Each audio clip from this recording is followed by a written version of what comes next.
Vacation here on Monday, June 9th, 2025 at 7 p.m. here at the Downers Grove Civic Center. This meeting is being live streamed for the public on the Village of Downers Grove's YouTube channel. Melissa, will you please call roll? Member Bernard. Here. Member Doshi. Here. Member Ellis. Here. Member Hannis. Here. Member Olczyk. Here. Member Thomas. Here. Member Hughes. Here. Tonight, members of the audience will have an opportunity to provide public comment to the board later on in the agenda. The board asks anyone wishing to comment to please fill out a card and indicate the topic to be discussed. These can be placed in the basket on the table over there by the door. I have allotted 30 minutes tonight for public comment. All right, we will start today as we always do with our pledge, so everyone would please rise.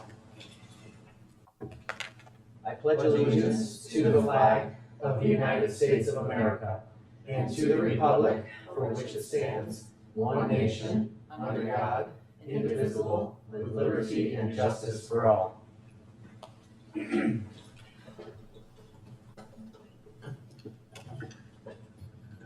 All right, first up on tonight's agenda is the public hearing on the amended 2024 through 2025 legal budget. Todd Dreyfall. Thank you. This is, as the board is aware, this is, we posted out an amended budget due to the bond sale, the second issuance for the referendum for the capital work. The first issuance will get the district basically through to probably August, and then we'll be into the next issue. So that required us to put through an amended budget for the $59 million that we received for that. And that is what you have. The board, this has been on display for 30 days. We have the public hearing now, and that is up for, recommended for approval later on this evening. And with that, I'll answer any questions. We've kind of gone through this the last month or two and so forth. So Sure. Any questions or comments from the board on the amended budget? All right, then at this time, I will go ahead and declare this a public meeting. I declare the hearing open to allow members of the audience to comment on this topic. Anyone wishing to be heard, please step up to the podium, state your name, attendance area, and organization, if any, for the record. All right. And if there's going to be no comments tonight, I now declare the meeting closed at 7:02 p.m. All right, listed on tonight's agenda are 20 communications received by the board. Are there any additional communications a board member would like to share at this time? All right. Well, since it's summer, we have no school coming to visit us today, so we're going to jump right into our first spotlight, which is our spring data snapshot. Yeah. Liz Earhart. Good evening, board. So this evening we are going to do our spring data snapshot. So some of our objectives this evening, we're going to provide a district level overview of our spring 2025 benchmark data. We'll share initial interpretations and responses to that data, including steps to be taken over the summer and in the fall.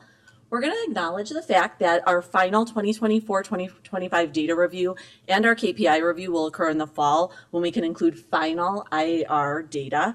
Currently, our IAR data is preliminary, and we'll talk a little bit about that this evening. We want to recognize the opportunities that all data review provides us from the district level to the individual student level, knowing that we look at our data to ensure that we're providing the most appropriate instructional practices for our students, and we're using that data to drive those instructional decisions. And then we will provide a district level overview of spring 2025 climate survey data and a snapshot of communication preferences in the satisfaction survey, which Megan Hewitt will come up and share with you. And so when we start and look at the overall spring data impressions, we're reviewing data at the highest level.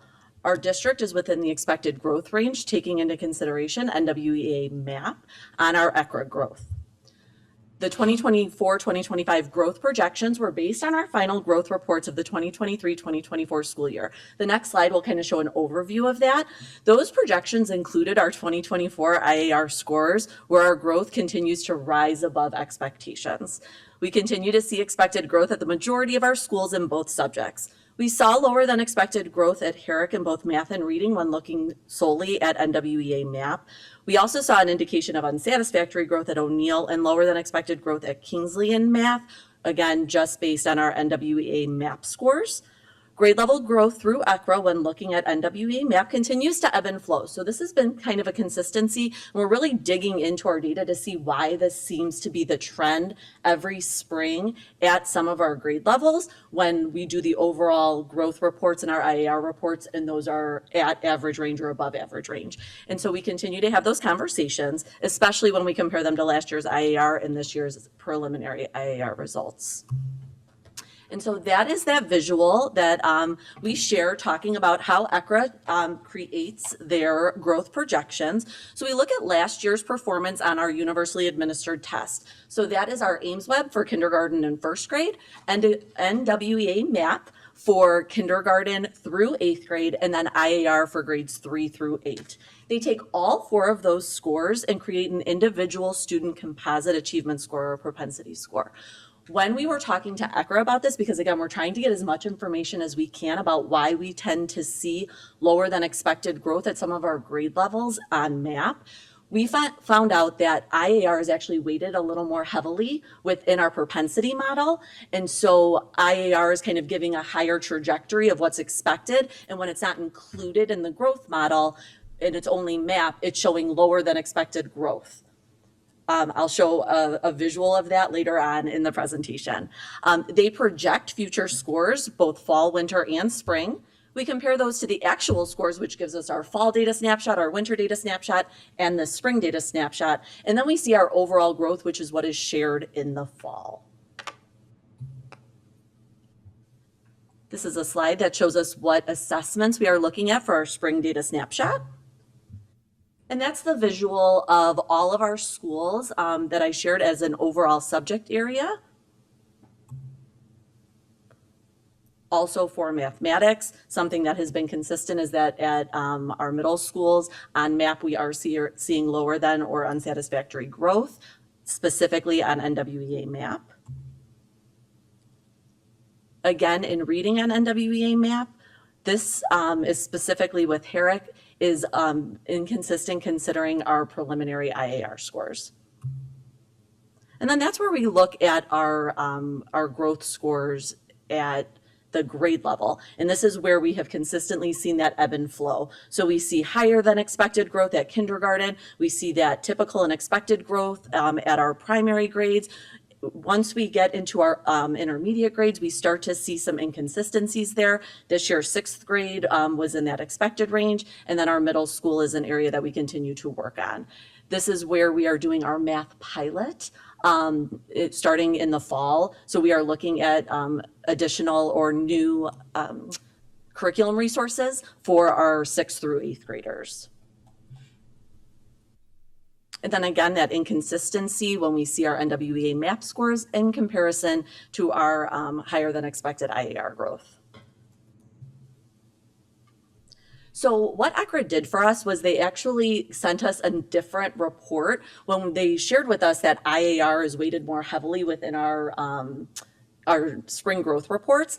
They shared an alternate report with us, which is taking the IAR projections out of the report. And this is solely what our MAP data, if only our MAP data was used and not our IAR data, this is what the report would show us. And so we can see that there's that discrepancy there when we're only looking at our MAP growth from the year before, prior, setting a propensity, and then looking at fall, winter, and spring only with MAP. And then that difference, and I'll kind of go backwards a little bit for you, that difference of what that looks like in comparison to when our IAR projections are part of the report.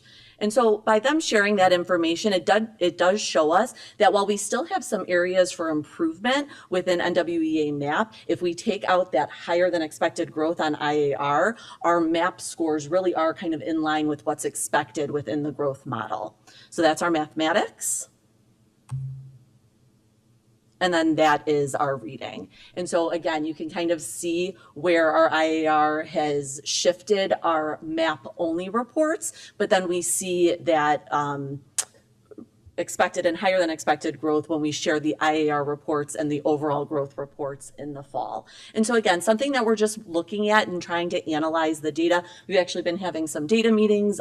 Dr. Ike Miller, Dr. Priester, myself, we've been talking to the principals, trying to figure out exactly what it is that we think is going on with our math specifically, but also just map data in general, like looking at what are some of the expectations that we're setting for students, what's ECRA's model setting as an expectation for students, what are the standards that they're expecting them to meet within the MAP platform versus grade level expectations on IAR or the state test.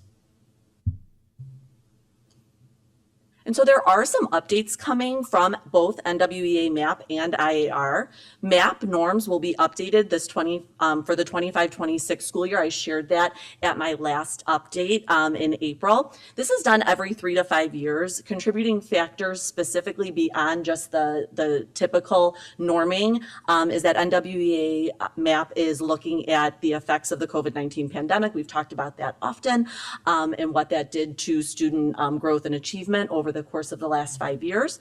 They are also updating demographics within their norming system, and then that alignment to an enhanced item selection algorithm test. So NWEA MAP is also trying to find that right balance of how student questions are being presented to them, where it's an adaptive test. So when students get questions incorrect, the questions get progressively less difficult. When students continue to get answers correct, the questions get increasingly more difficult. And that's when they find that balance of scoring a student on NWEA MAP.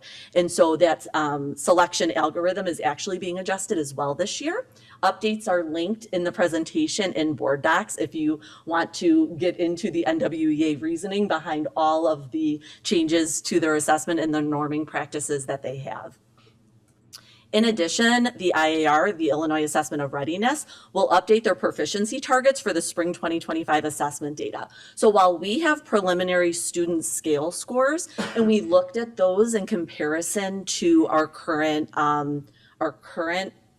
benchmarks, we know that those are going to be shifted once the state finalizes what their new proficiency targets will be across grade levels. That will be reflected on the 2025 Illinois School Report Card released in October, and I will share that at a future update as we get that information. ECRA reports starting in the 2025-2026 school year will be reflective of all of these shifts. So if there's any substantial changes, I'll be sure to point those out as we get into new reports. But right now, they're currently updated with our current norms, and then they'll update as we get new information from our testing platforms. So when we talk about our spring data review, ECRA, again, is one of those models that we look at the growth we received on June 5th. At the district level, that data is reviewed for our entire system, and we create plans for systematic practices. And so similarly to what we did with ELA this past year in our implementation of ELA programming, we implemented our ICLP professional development, our Illinois Comprehensive Literacy Plan. Something that we know is that the state of Illinois will be creating a numeracy plan as well. And so we're anticipating professional development for our teachers in connection to that plan once it's released. They're anticipating a couple years until that plan is ready, similarly to how long it took for the comprehensive literacy plan to be created. Additionally, we are looking at, as I shared, the pilot for our 6-8 math curriculum. Because we weren't seeing the results that we expected with our current implementation of Big Ideas, we decided to pilot 2 programs next school year. So we'll be piloting Carnegie Math as well as Amplified Desmos. Those are both a little more conceptual and mirrors what we see with our current Bridges curriculum. So we're interested to see the progression of that with our students in the upcoming school year. So we have a few 6th grade teachers who are piloting those materials next year. And then we have our entire math department teaching 7th and 8th grade those programs as well. Our Math 1 and Math 2 courses will continue to follow District 99's programming, which is Big Ideas Integrated Math 1 and Integrated Math 2. The reports this year were not available for staff prior to leaving for school for a variety of reasons. And so schools will have their teachers and teams initially review the data when they return, looking at groups, individual student achievement and growth. And then we'll also have our fall MAP data relatively quickly after we return in the fall. This work will support the building school improvement plans for the 25-26 school year. Our principals and our ILT teams, our instructional leadership teams at each building, really dig into the data and find where they want to set those school improvement goals. And then they set plans and goals for themselves in order to see maximum student achievement within the school, within their schools. They'll continue to work with final data reports, which will include IAR and overall growth scores. And then the work continues at the district and building level to improve that growth. So that's continuing our use of our Forefront platform to review classroom data and make adjustments based on that. We are implementing our new MTSS protocol process next school year, which is part of Strategic Plan Goal 1, focusing on learning. So we're really excited about what that will bring to student achievement across the district. And then again, that 6-8 middle school math curriculum pilot. So in the fall, ACRA will provide the growth reports for both IAR and for all data combined. I will share those at our winter board, or I'm sorry, our fall October workshop, curriculum workshop, as well as at our November board meeting when we look at our Illinois school report card data. And then building level data teams and instructional leadership teams will review that data in August and September. October and early November will be between board meetings and workshops. We'll have our discussions about continued ECRA reports as well as initial fall data. And then this will include sharing of each building school improvement plans for the 2025-2026 school year.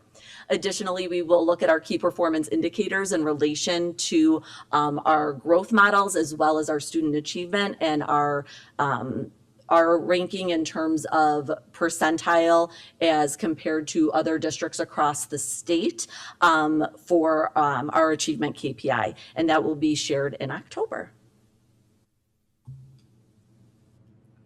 All right, so before we go on to the climate survey and the communication survey information, are there any questions about our spring data reports?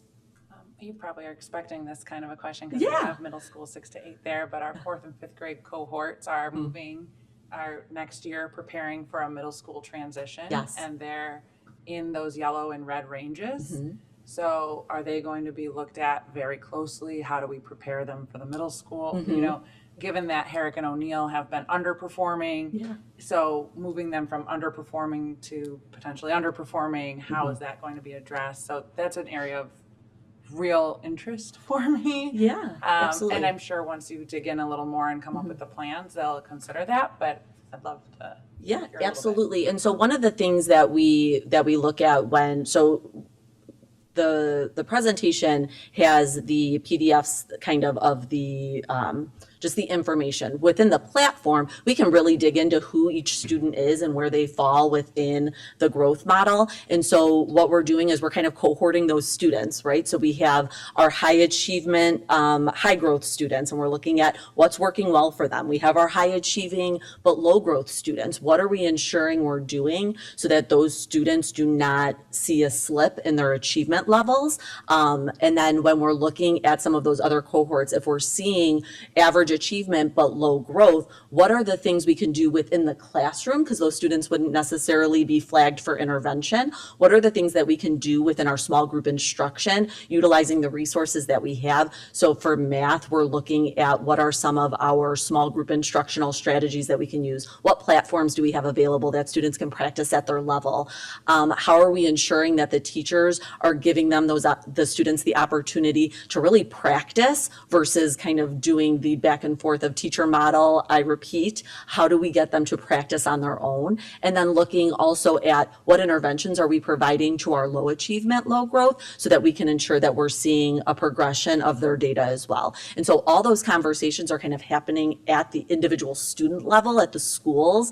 It's just not that overall picture that's happening right here.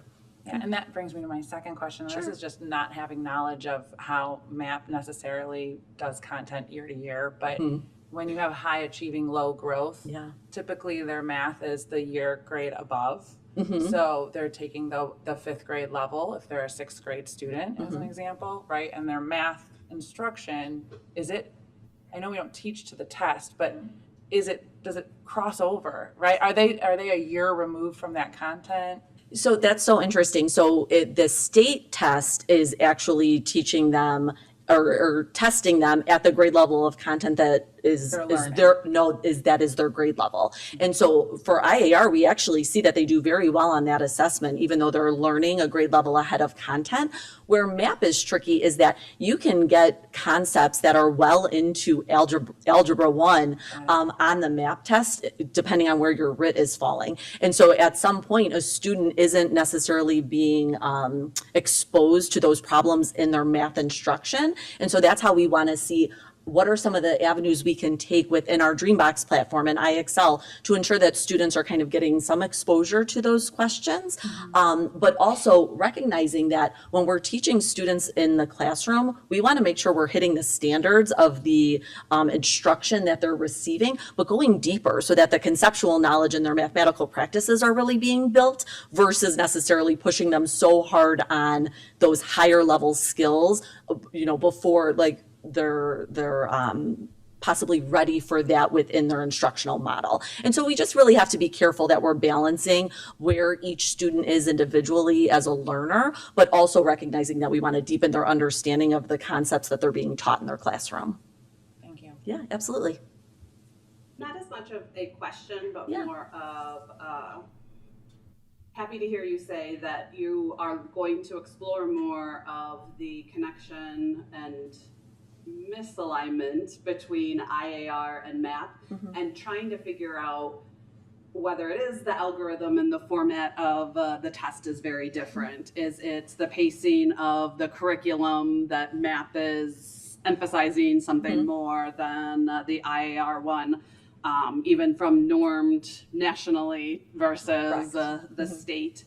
I think that's something definitely worth diving into. One thing that comes into my head first is I've seen the district and our educators not teach to the test for IAR, but teaching more of those strategies of things that they're going to see from the writing and kind of that races format to, and I don't know if as much time, and I'm gonna say that this could be a double-edged sword with teaching strategies to MAP. Do we want to waste instructional time doing that? I don't know, but I just think that also could be one of the things that our kids see and have heard a lot of value about IAR in a good and a bad way, that they know, like, we're looking at these scores, these show the growth, like, there's pep rallies for it, do all of this, versus there's not that same high stakes kind of testing with MAP. So I am very intrigued to see what you guys find and can bring back to us on why that correlation is just not there consistently year after year. Yeah, absolutely. And we do know that MAP is much more of a kind of a skill-driven assessment, right? The way that the questions are presented are not in that deep understanding and building that's happening in an IAR style test where they're typing out answers and they're giving responses and written responses. And so that is tricky, right? We want to make sure that we're balancing it while not specifically teaching to a platform or the presentation of an assessment. Katie, I was really glad that you asked that question about, how do we prepare for one test versus the other? That's why I was glad that ECRA showed us, if they remove the IAR, how are we doing when we just look at MAP? And I think it tells a little bit of a different story, because one concern that Liz and I and our whole team had are just completely missing the boat on this assessment. So I was relieved when I saw that when we're just looking at MAP, you can see that we're making the progress. Do we as a school district spend as much time on NWEA MAP as we would the state assessment? No, we don't, for a couple of reasons. One, it's not as high stakes as the IAR. Two, we give it 3 times a year. With Spring MAP in particular, though, when you see that higher IAR growth, and we know that IAR is weighted more into the model than NWEA MAP, we're starting to get some answers about what is different when you combine these two together. That's why I like looking at them separate. At the end of the day, we have to look at them together because it's triangulation of data.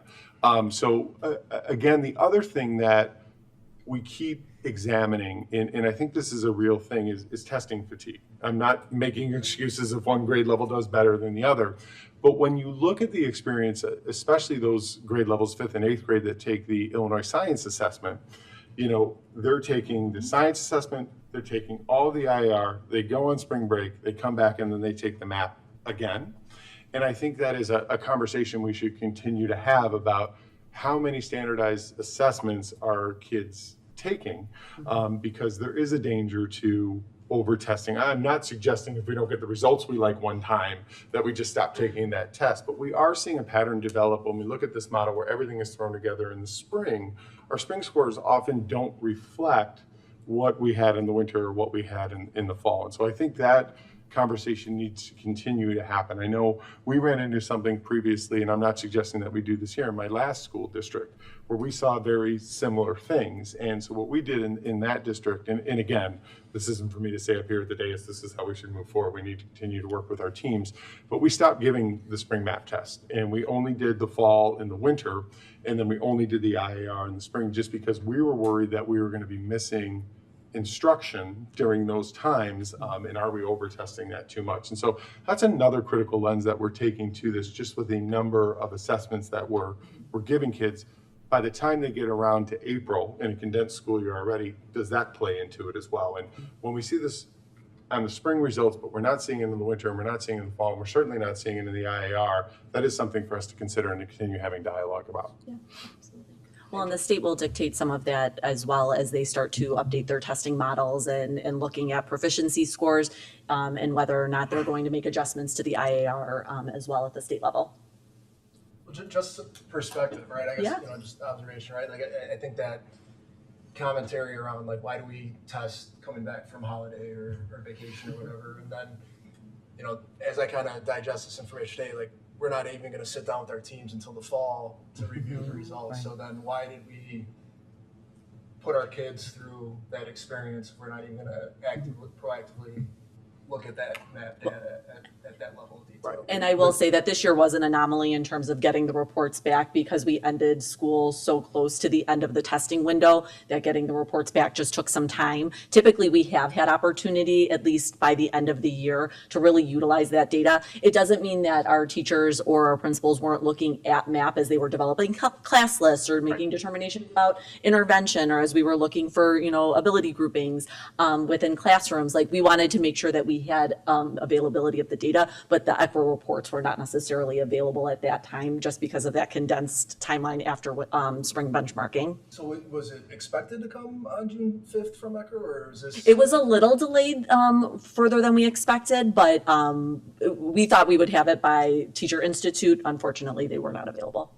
And I'm just thinking out loud, like, as Yeah. we kind of had the conversation about, moments in time in which we do standardized testing, is this just another, could we have done this better to get the report Yeah. sooner? Or? That's a great question. When you look at NWA MAP, I'm sorry, Liz, I didn't mean No, to go ahead. jump in. You have to have certain weeks of intervals between the testing, right? Mm-hmm. And so we had to make a decision. Are you going to go off of the NWA interval and then have that before the IAR? You're going to have the IAR. And the IAR you have to do within a certain window. So in order to keep that MAP window at the appropriate weeks of instruction, that's why NWA MAP took place in April this school year. I think you had two things why we weren't able to do the full comprehensive review with all staff. You had the condensed school year this year, and then ECRA being a little bit late with their reports. But our principals all have access to the information. As Liz said too, our teachers don't wait and our staff don't wait until they get the final ECRA report. You can get in within 24 hours to see how your students are performing on NWA MAP. I think the other thing, regardless of when we get these results back, is that immediately helps our planning process so we can hit the ground running at the start of the school year with our groups to make sure kids are getting their interventions and all of those other things. All right, no, thanks for putting additional context around this. Thank you. Absolutely. What I want to say, I think more than anything, first of all, over the last several years, I've watched the trajectory that we've had to compile this data and not only use it up here in this room for you guys to use, but for that to be able to be drilled down into the classroom. I think one of the concerns 8 years ago when I first sat up here was we didn't feel like the teachers were looking at the same information that we were looking at. Over time, I think we've found a platform and a program that seems to really be working. But we also are seeing these challenges keep popping up. And one of them is what you just kind of presented today, that the way that IAR growth happens, particularly in our district, it's increasing that growth pattern. And so when we're looking at just the MAP scoring, it's throwing that off. And so as we move forward, I think we need to better understand how we read this data, and we consistently read that, because I don't want to make a change and look at something because it looks better for us. For sure. But I also don't want something that we have to wait on until the following fall to be having a negative impact on the growth that's happening within our district. So I think that's an important thing. I'm curious over the next year or two how we analyze that data. Maybe we look at it both ways, and take that in. My big challenge here was, as you sat up here, and we knew this was coming, we've talked about it a little bit. Yeah. Both of them are renorming, and the IAR is changing pretty drastically again. And every time we make these changes, I feel like it becomes very hard for us to look at the trajectory. One of the things this board has kind of consistently been asking for the last couple of years is, all right, now we've been building this out, and now that we finally got to this point, how do we recognize patterns? How do we look at our longevity? How do we look at subgroups and see how what's their plane that they're on?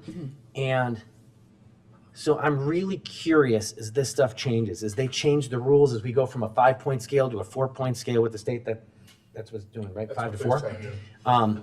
All of those are going to have an impact with kids who meet the criteria and who don't meet. That's a game changer, right? Because it was only 4 and 5 before, not 3, 4 and 5 in the state of Illinois. I think a lot of other states are different.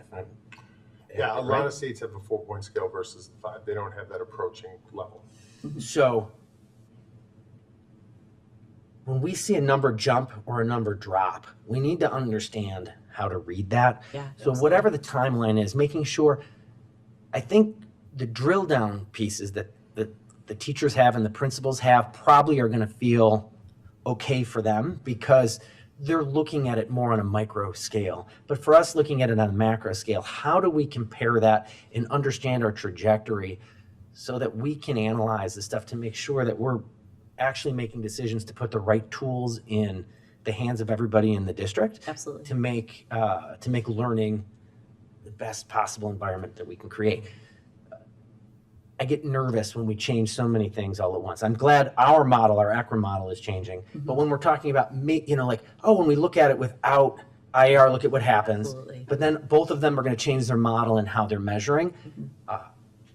Unfortunately, I think what this turns into is a little longer conversation that we're going to have the next couple of years, because we have to know, I think, what that trajectory change is. Is it just because they've changed the definition of what it means to be successful on the IAR? Is it because they changed the question modeling on the IAR? Or are we really changing in some substantial way inside the district? It's hard for us to be making decisions here and reacting to something when the base of our data changes. So any help that you guys can give us in understanding that, to give us that historical perspective, I think is going to be incredibly important. Yeah, Because we're also changing some curriculum absolutely. as well. Yeah. There's no control group here, I guess, Yeah. is what I'm getting at. Right, because And even so- the cohorts of students change year to year. You know, our 6th graders next year turn into 7th graders, and we constantly kind of have that turnover of information. As soon as NWEA or ISB release any updated information regarding the assessment, I'll be sure to share that and see if there is any correlation that they share. Otherwise, is there something that we can find in correlation to make sure that we're giving you all the information that you need? Yeah, anything we can do to kind of predict the impact. Oh, based on this change, we think we'll actually score a little bit higher, we'll score a little bit lower.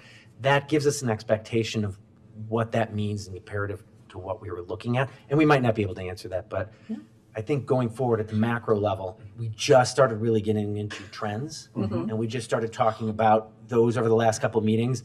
And 3 things that you mentioned Might change today are all kind of, impacting that. exactly. Yeah, and I thought about that too as all the information was kind of coming out, and I was creating slides to talk through some of the updates to NWEA MAP as well as IAR, and recognizing that even that trend information that I shared in April, kind of as a preview, may look different next year with the new models. And so, yeah, I'll be sure though that I give you as much updated information and correlations that I can when I make those presentations.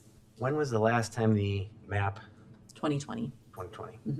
Okay. MAP is pretty consistent when they about update every their 5 norm. years. It's about every 5 years. And did IAR change when Park became IAR? Correct. Correct. Do we keep any data on terms of how our district performs via our standards-based report card? Like pulling the standards grades out of the student report and there's cards? like how many meet versus exceed versus. I don't have that data, but I'm sure it's something that we could pull out of historical report cards. It's just something that pops into my mind when you were talking about a data source, because when we move to that standards-based report cards where the kids are having to show evidence of a certain thing, or being able to multiply fractions, I wonder, because if that would give us another lens for looking at where our curriculum is exceeding, where it's meeting, and where it would need revisions. I'm not sure how you would get all of that data and figure it out, but Well, and we do have our some, teachers are some of the best in terms of like when we were talking about MAP scores, like they looked at those, I guarantee it, in that spring of like, okay, like how did this curriculum hit these standards and which key themes are we lowing kind of thing. But it would be very intriguing to see as a district kind of where those areas of weakness or strength are, and if it correlates at all to those other tests. yeah, absolutely. I have two things. One, to piggyback off what Darren was saying around how do we compare when a time when the benchmarks are changing.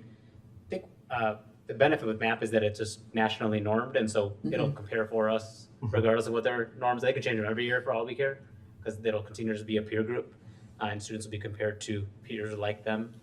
I think IAR, I don't remember if ECRA does it for us or if IAR publishes the state percentiles that we fall in. I wonder if that's an opportunity for us to compare to our peer group of other Illinois districts. ECRA does provide that to us. And so being able to use that as a bit of a norming for ourselves in a time when benchmarks are changing could be an opportunity. The thing that I was going to ask about the spring data snapshot is, I believe, and correct me if I'm wrong, but I believe we typically also get subgroup snapshots, and that's not in the snapshot today. So if you can, Oh my gosh, edit absolutely. for I'm us, sorry. Yeah, and update in a Yeah, upcoming absolutely. miscellaneous update, I think that'll be helpful. yeah, absolutely.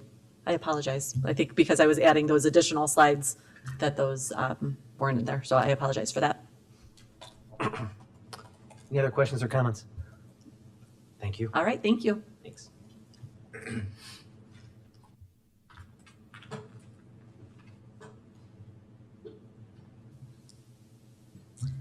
Good evening. I am happy to share with you this evening a snapshot of some of our survey data from the school year, specifically our school environment survey and our communication satisfaction and preferences survey.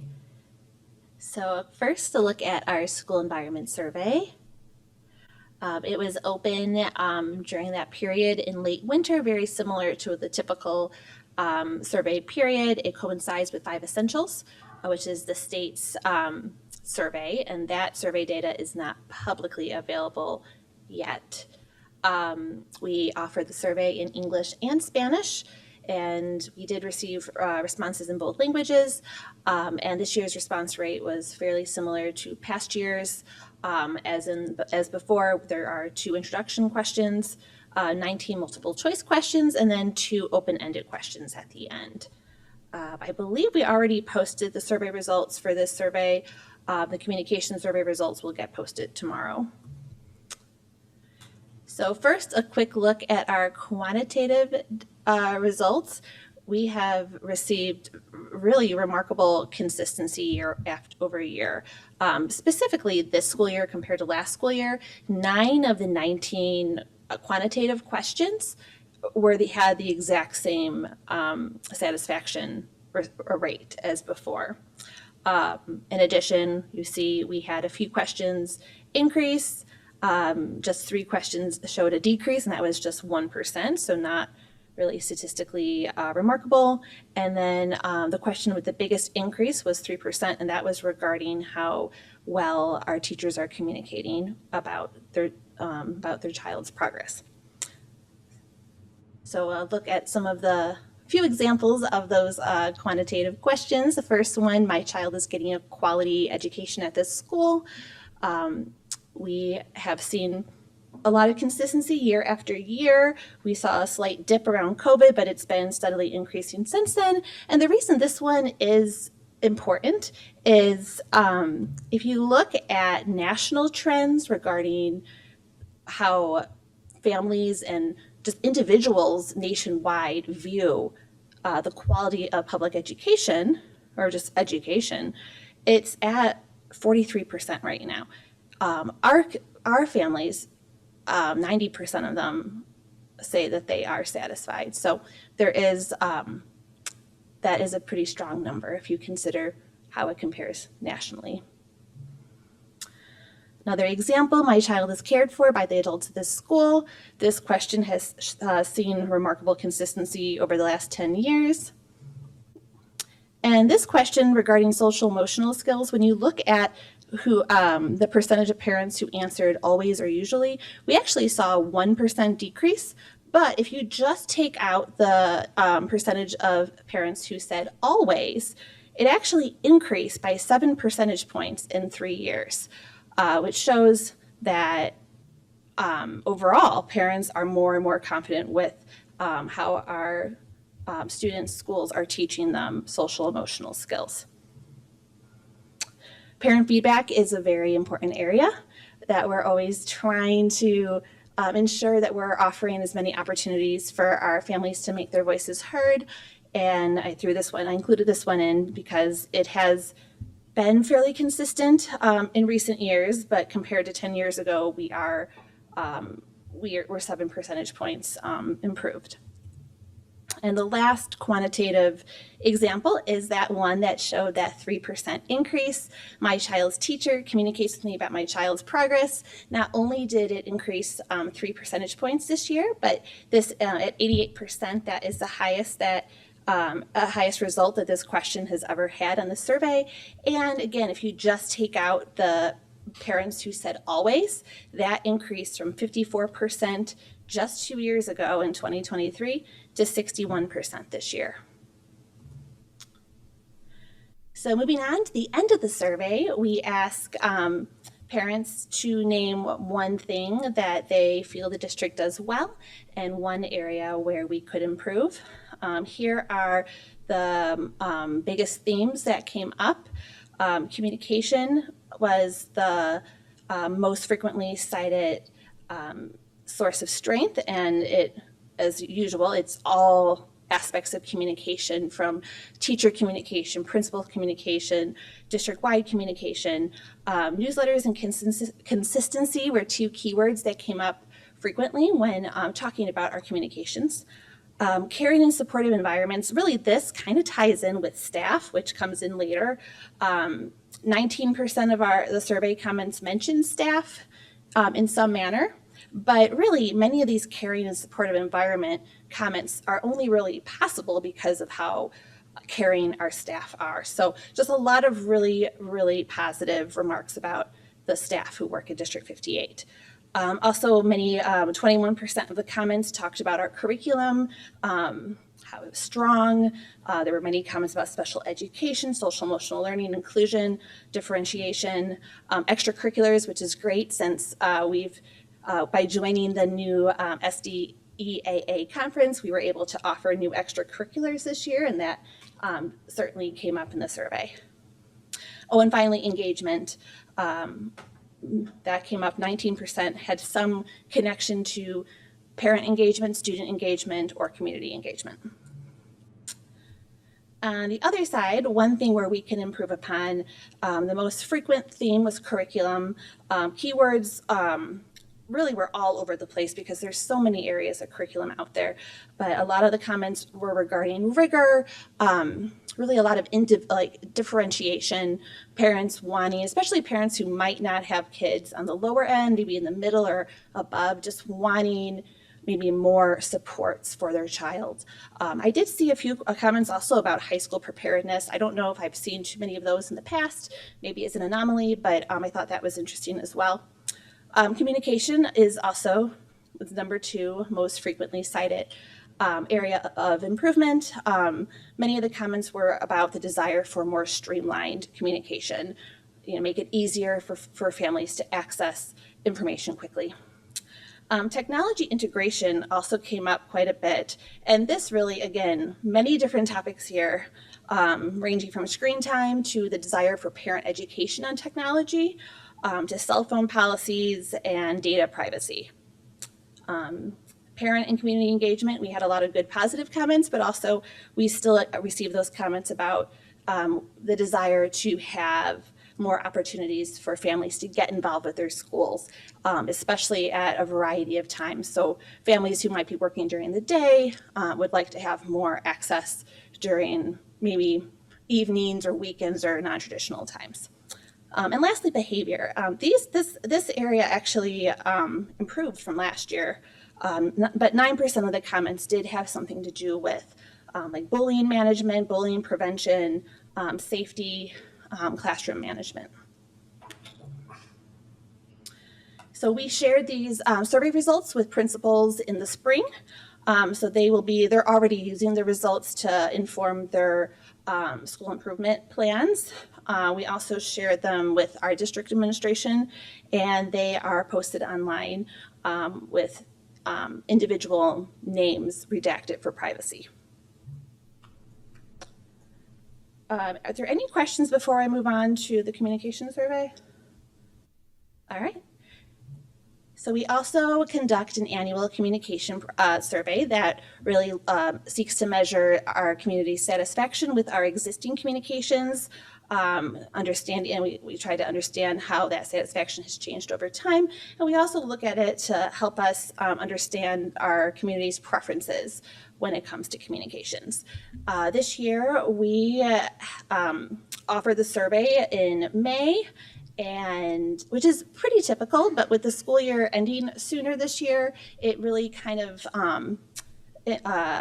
took place during that last week of school and the very first couple days of summer vacation. So we did receive fewer responses than we normally would to the survey, with 325, but still we received a lot of really helpful information. So a quick dive.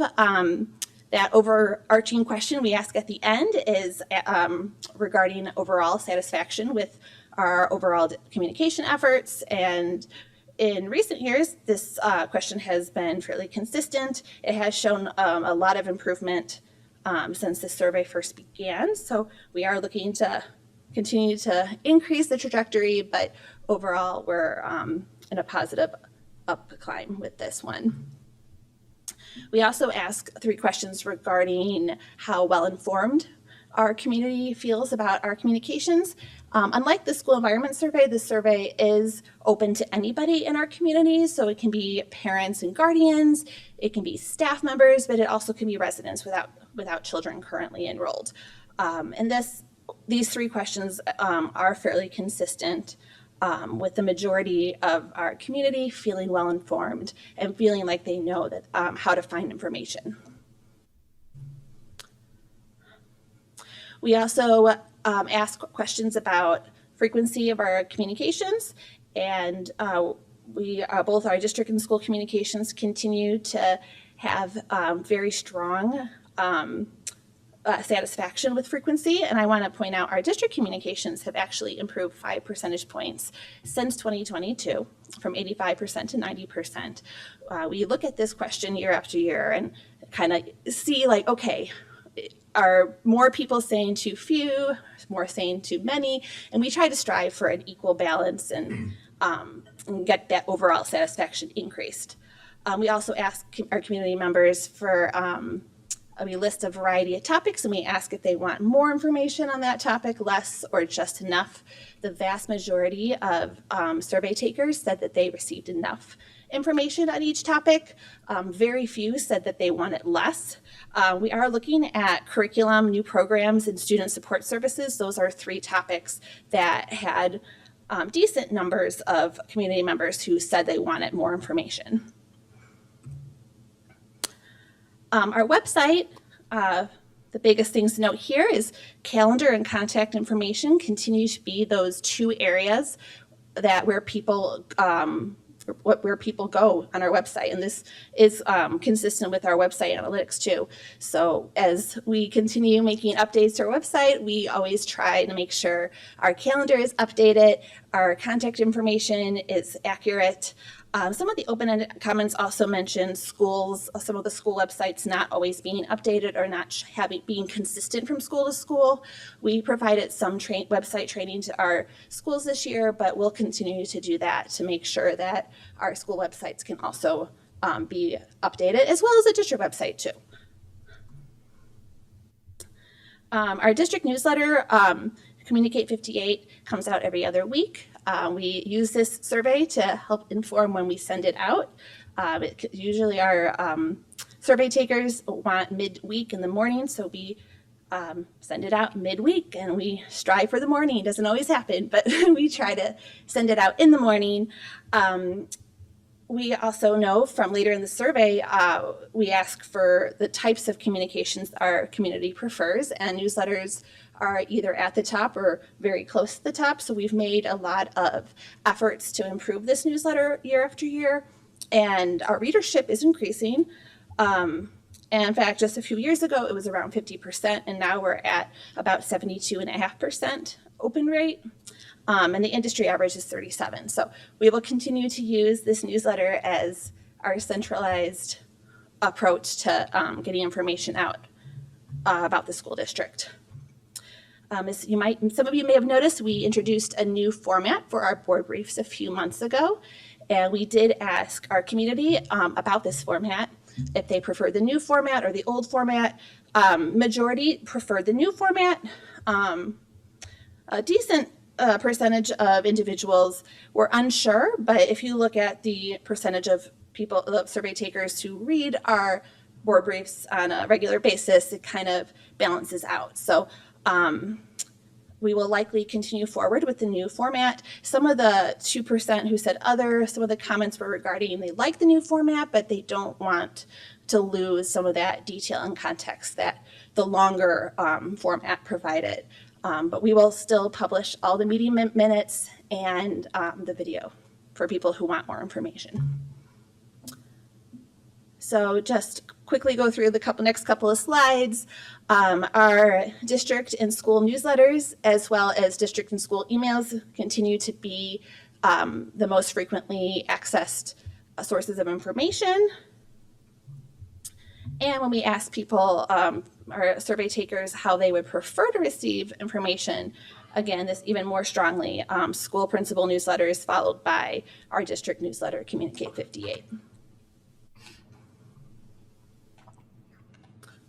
So yeah, as we said, we're going to continue to work with our principal team to ensure our school newsletters provide that consistent, timely information that our families want, that still covers all of the need-to-know information, as complemented by our district newsletter, which comes out every other week. We also ask several questions related to feedback. We've seen a lot of consistency with these questions in recent years. We've had a slight decline this year, but I don't think it will be statistically significant. We still have improved a lot since our first baseline year. We made several improvements after that first year of the survey to enhance, like we set some customer service expectations with our staff regarding, how quickly to respond to emails, that sort of thing. We will revisit some of that just to make sure that we continue to respond quickly to feedback and continually listen to all of our stakeholders. So then, like the other survey, we also had an opportunity for open-ended comments. We received several comments that were fairly consistent to what we hear year after year regarding streamlining our communications, decreasing the quantity of communications, shortening messages. And this is actually, these are all areas that we've been actively working on through Goal 2 of our strategic plan, Connecting the Community. Just this year, we researched a variety of communication tools available that would help us better streamline our communications. In addition to offering more robust translation, more accessibility, and we interviewed neighboring school districts to learn about the different communication tools that they use. We interviewed, when I say we, mostly James and I. James has been a really great partner in this whole process, along with Dr. Vessel. But we interviewed several communication tool vendors, and then we presented our findings to 3 stakeholder groups to get input. And then we did a final interview, and we selected Parent Square to be District 58's next communication tool. Later this meeting, we'll be asking the board to approve a contract with Parent Square for a limited rollout next school year with a full implementation the year after. You'll be learning a lot more about Parent Square in the months ahead, but we are really excited about the opportunities that it will provide us to better communicate with our community. So that wraps it up. Again, those survey results for the communication survey will be posted online tomorrow. Any questions? Thank you so much, Megan. 2 items. One, I'm really excited to see Parent Square on there because it's consistent with District 99. Yes. I know that you can have multiple schools on one app so that you can, like, if you're a parent, you would have all 3 schools potentially in one space, which the communications would all be in one spot, which is probably going to be a big satisfier for everybody. So that'll also allow like more consolidation, like of district plus school together on Parent Square. So I think that that's a great adjustment. On the survey takers, the number of people taking it, I wonder if we need to look at how we're distributing it again. I know we do it via email, and James, it's something for you to think about too. You know, maybe parent-teacher conferences or open houses, having iPads or stations where people can fill out the surveys, because a captive audience tends to fill something out more than a passive audience. So things like that, opportunities where you know parents are going to be coming through the school to maybe have something there like take a school survey. Yes. Like, I don't know if that's something that's been explored, but a consideration to think about to maybe get an uptick in number of survey responders. Yeah, absolutely. I know that's something we've talked about. We have a very engaged parent community, but we're still not capturing everybody. And how do we reach those people who never respond? And you know, what can we do to make sure that their voice is heard? So You're almost always sitting for 5 to 10 minutes between parent-teacher conference times.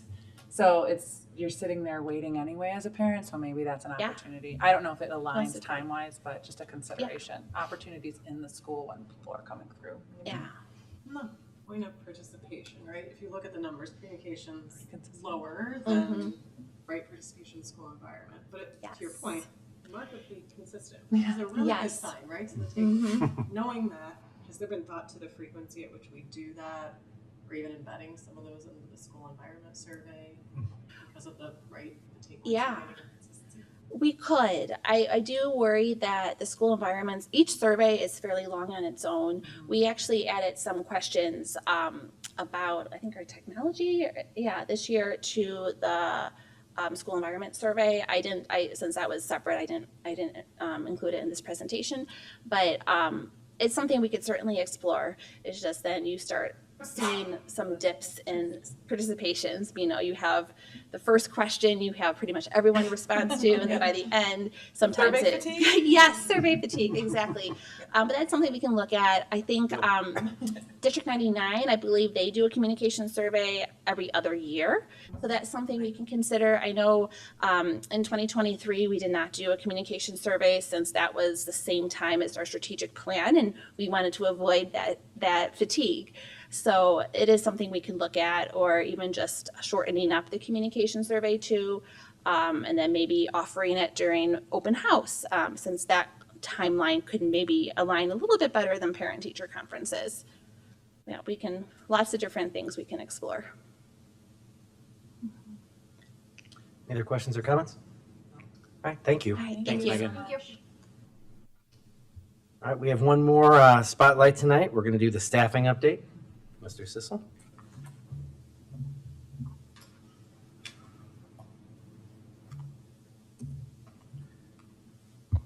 I would just like to point out I have the least number of slides tonight. All important information. Tonight we're going to take a look at where we stand right now. The word tentative is up here on a few different slides, and that, to be fair, we are making plans based on the information we have at this point. It is June. However, we'll acknowledge in a couple of different places that there are still some variables out there, and one of those is that our school offices do close for a few weeks, and so we occasionally can see either an influx of new registration or families who have moved out of the district that we learn about in early August. And so that's all information we have to continue to stay aware of. These first couple of slides are really repeats of slides we've seen in other places. On every staffing presentation, we begin with our consistent priorities, which are to maintain our established class size targets, which go back to 2019, which are listed there, to balance class sizes as much as we can, and to continue to provide quality education by having quality people delivering that education for a consistent time period. So these priorities haven't changed for many years. In January, we talked about the position we were in from a financial perspective, and one of the ways we were going to address that position was to make some class size adjustments to get closer to those established targets, meaning to get closer to 80% of classes in meeting those targets, as opposed to some of the high 90s numbers we may have seen in prior years. And so again, this is a repeat slide from the January financial presentation, so I'm not going to go over everything here in great detail, but it's here to frame where we stand today.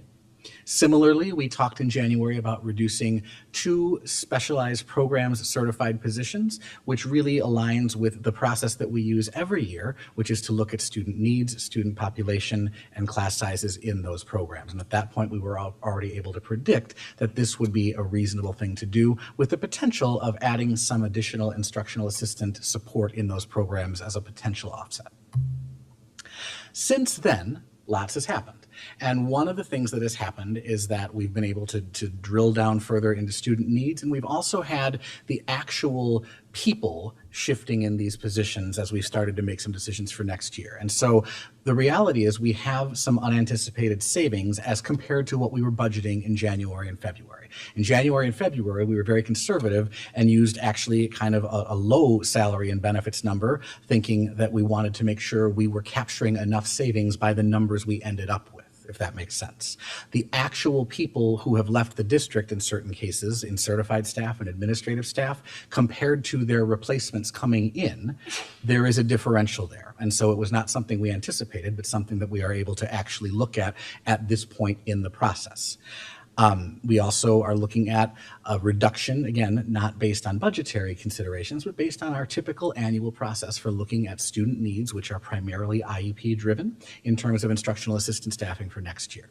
And so in looking at all of that, we decided to move from a 13.5 FTE reduction overall, which is what we predicted in January, to an 11.5 FTE reduction, which really only accesses some of that newly unanticipated savings. That doesn't touch our contingency that we left in the budget back in January and February, and that really doesn't even capture all of the things I just discussed. It's a portion, and it's a good portion, but it still leaves us a lot of room to make decisions if we need to in August.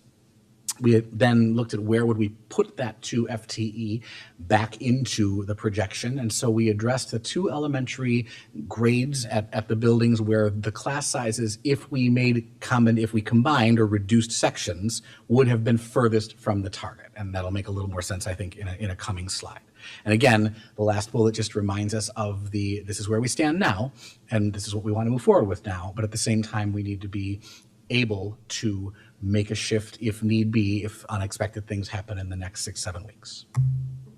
And so what that FTE reduction ended up looking like then is a total of 5.4 in our elementary buildings, which came from 2 sections of 6th grade that are currently two groups of sixth grade, where in a building there are currently 3 sections of sixth grade, and next year that fifth grade rolling up is only 2 sections. So those aren't a reduction we'll actually realize, and I mean, we will see it in the building, but it's not current students in that same building. Those students are moving to the middle schools. There are 2 places where we went from 3 sections this year to 2 sections next year, and that's incoming first grade at Fairmount and incoming fourth grade at Highland. And then when we look at that reduction in sections across the district, there is a correlated reduction of the art, music, PE sections that need to be offered. I want to be real clear, that's not a reduction in those classes for individual students, that all maintains, but because there are less sections in a building, that means that building needs less sections of PE and less sections of music, et cetera, because the classes simply aren't there to go to those specials. The 2.0 FTE in specialized programs remains. As we discussed, that was really based on student enrollment. And then middle school, the reduction is 4.225. That is the level of specificity we are working with as we're talking about how we are drilling down into the schedules. Middle school class sizes are a little more difficult to get the granular data on until we actually run the schedule. Based on the number of students who are assigned to 7th grade social studies, for example, we can tell you that we're going to put 12 sections in at this building, and that's going to bring us to an average of 25 students. But until we run the actual numbers, it's more difficult to get to how many classes will be at the target, how many will slide above, how many will be below, but we're confident that we'll still be in that range. The other thing that's worth noting is in March, we had 36 certified staff members on our reduction in force list. As of the conclusion of this meeting, there will be 2 full-time teachers and 2 part-time teachers for whom we were not able to offer a position. There are 2 full-time certified teachers whom we offered positions that were a little bit off of their current position and specialization, but that they were endorsed or certified to teach, and they declined those. So really, at the end of the day, then there are a couple of part-time people that we are still working on final FTE and likely will be rehired in the July meeting. But at the end of the day, there are 6 individuals only of those 36 and 2 of their choice to some degree who will not have the opportunity to be back in District 58. So just that retrospective, when it sounded like a lot in March, and we needed to do what we did to make sure that we were protected. But in the end, from some unexpected staff departures for other positions or family situations, that's where we ended up. This is the picture we look at. Again, this is as of June 2nd, but really updated to that point with building secretaries making a ton of individual phone calls to get to as much real information as we possibly can have. So color coding wise, what you're looking at is the sections that are highlighted in light blue are the ones that are above the class size targets. Again, if you really look at those, the furthest we have from class size targets is 2 classes that are at 2 students away from the target. The rest are 1 student away from the target. The purple are the 2 areas in which we had 3 sections last year, and they are moving into 2 sections this year. The yellow is an interesting anomaly of neighborhood schools. When we were building out all of this modeling, those numbers were at 15 and 15. And as of June 2nd, 2 families called and said they are not returning to Henry Puffer first grade for the coming year. And so that is information we received right around June 2nd, right at the end of this collection. At this point, from a budget perspective, we have planned for those 2 sections, and it becomes one of those challenging decisions. If we combined it to 1 section, that's 1 section of 28, which is certainly a ways from our target in first grade. And also, when you only have 1 section in a building, there can be some additional challenges, as I know we're all aware. And yet, when we're talking about reducing sections and we're running sections of 14, that is an additional optic that we do need to consider. That is a very small class size compared to where we are in pretty much anywhere on this chart. And so at this moment, we're planning for this, but we're also going to leave ourselves in a situation, at least for the time being, where we have a certified position that we are going to leave posted, but not necessarily fill right away, just to make sure that if we need to have some flexibility here, we do leave that for ourselves. Overall, The vast majority of classrooms are projected to remain at or below class sizes, but like I said, we're going to keep watching all of that prior to the start of the year. And we'll continue to follow our established district practices around this, which really are, if we are above the class size target, we need to communicate that and talk about the rationale for why that class will remain above the class size target. If we reach the threshold of 28 in K2 or 29 in 3.8, then we do need to take some sort of action. And that action can be providing support. That action can be conversations about what we truly need in that moment. One middle school class of 29 is going to look potentially different in terms of support than one third grade class of 29 if we were in those situations. And that's why there is some flexibility built into this. It also allows for some teacher input into all of those, obviously principal input into those things. And the last bullet goes back to the first word. Everything is planning on, but we have to, just knowing where we were last summer, knowing some of the uncertainty coming from the state, we just want to be sure that we are allowing ourselves flexibility at the beginning of the school year. Any questions? Thank you. Questions or comments from the board? Yeah, if you just go back to the section enrollment, I'm just trying to see if there's a simple formula I could think of, like for El Sierra and dual language. Like if you look at 5th grade, right, you got 25 and 19. How does that 6 kind of get? So that's a great question. And actually that 6 should more accurately, it pulled over automatically, but really the 6 should be down by the 19. And so the reason for that is the bulk of a good portion at that point, at least 50% of their instruction is occurring in a group of 6 in a dual language setting. When they go to specials, when they combine for certain things, that 6 is actually going to combine with that 19, which helps with scheduling, but also helps with balancing sizes. So when we look at our targets in the previous slide, would that go, like, would we do the 19 plus 6 is 25 is the? I mean, again, when it's partial time, I would say it's a factor we look at and consider, right? Because it's not 26 kids all of the time, but it certainly is 26 kids some of the time, which in that case is still right on the target and wouldn't be highlighted. And that's really true. It's really, at this point, remember, just 4th, 5th, and 6th grade that are still in that situation with dual language. K through 3 next year, right? I just want to make sure it's been a couple of years, but K through 3 will be in single section dual language classes. So for example, that 10 projected in kindergarten or that 19 in 1st grade, that's actually a separate class altogether that never combines with the other 1st grade in those settings. They do in lunch and in social settings, but it's when we change to the one-way program, it's a different structure. Thank you. Yeah, absolutely. I had a question about the, what you were talking about with the puffer 1st grades classes. So correct me if I'm not understanding or saying correctly. So right now we're scheduled for 2 sections of 14, but we currently only really have 1 teacher hired for those because we're not sure. We just want to be 100% sure, so we're waiting. So the way I'm going to say that is we currently have certified positions that are open in the district. And so we will ensure that we, at this moment, leave 1 FTE certified not filled until we are fully comfortable with that 14 and 14. Okay. And that may not be, I'm not committing to waiting until August 10th to make that decision because we want to make sure that we are still drawing from a strong pool. Okay. That was gonna be my point. But it's just one of those things, it came up very recently. And so with all of these things, we really have tried to just take a moment to make sure we are seeing the full landscape before we commit to any of those kinds of decisions. And I appreciate that, but my point was just going to be exactly what you just said, that as everyone knows, teachers are high. Most positions are filled, like most of our positions are filled. So the pool is shrinking, and who's left in the pool are probably not always your top choice candidates. So that can happen, but I will also say that I sat in on interviews for kindergarten positions last week, and we have another second round happening tomorrow, and there are some really exciting candidates that do remain in those pools, at least today. 100%. So I want to be careful that yes, it is true that it gets more challenging as we get into August, but at this point and even through July, we found some really strong people. Thank you. Other questions or comments? Historically, we've had this happen, breaking sections to 3, combining them to 2 over the course of time.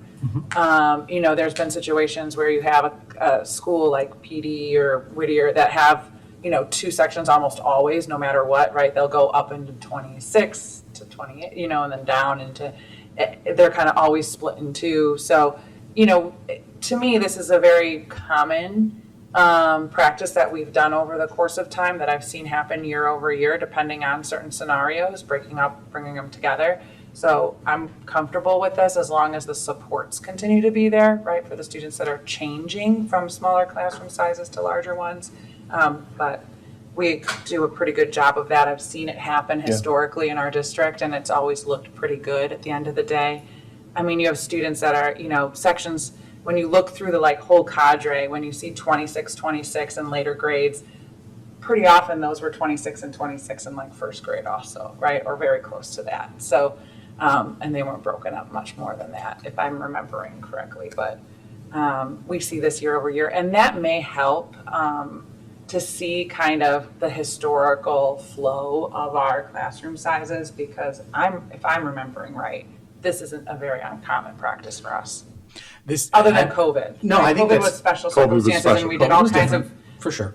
very accommodating things during COVID. Well, and I think that's it's a good observation, because while we were forecasting the potential of seeing a number of potentially higher classes and things like that, when it all shook out, this we could have presented this without saying all of the things that we said, and it would not have felt very inconsistent, because we were predicting the potential and wanting to be very transparent about the what and the why behind the decision making.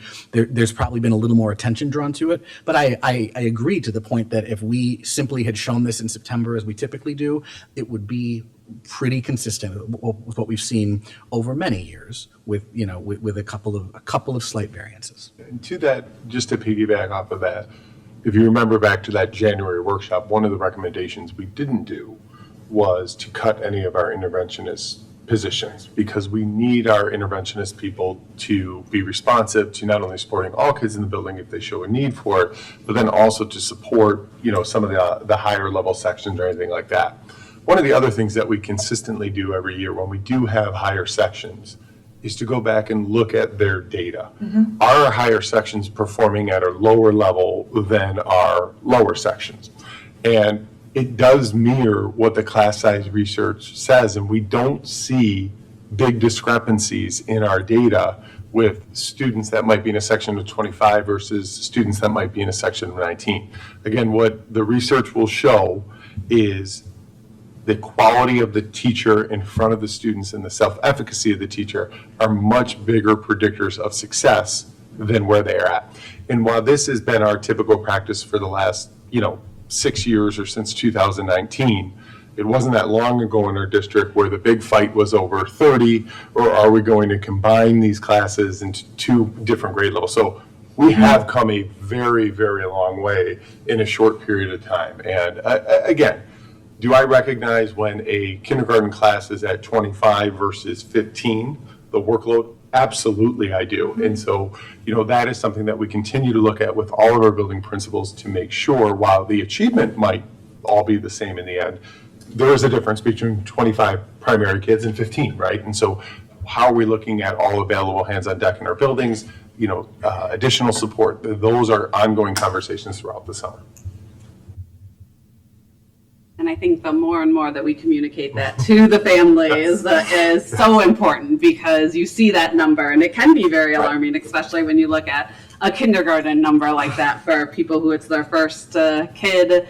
But that we as a district can say that we have this kind of support in place, and it's working together with the teacher, and that constant communication, I think, serves us very well.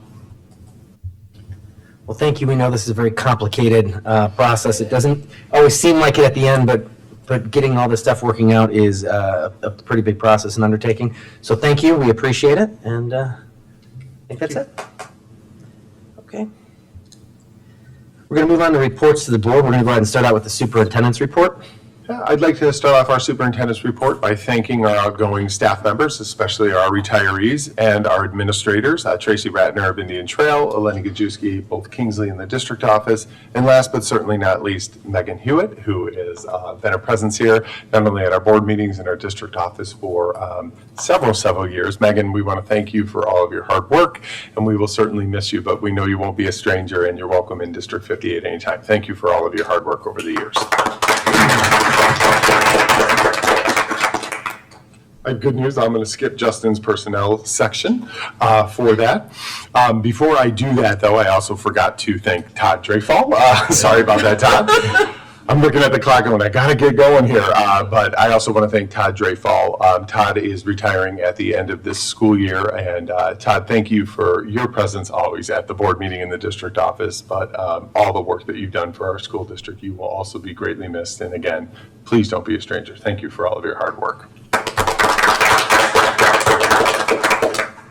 Okay, the good news is we can skip Justin's personnel report because he just gave it. Curriculum and instruction, even though Liz gave a lengthy report, we do want to share that summer school started this morning with close to 275 students participating. The programming focuses on grade level instruction in math and reading and to prepare students for the upcoming school year. The program includes 3 groups of incoming kindergarten students participating in Leap into Kindergarten, which sets up students for success when they come into District 58. We also run 2 art enrichment classes for students in grades 2 through 6. The first day was a success, and we're looking forward to providing these summer opportunities over the next 3 weeks. So again, thank you to Liz and your whole team, and then also to Jessica and her team for early childhood and ESY extended summer school. So we appreciate that. Todd gave his at the finance, so we can skip that when we talked about the amended budget.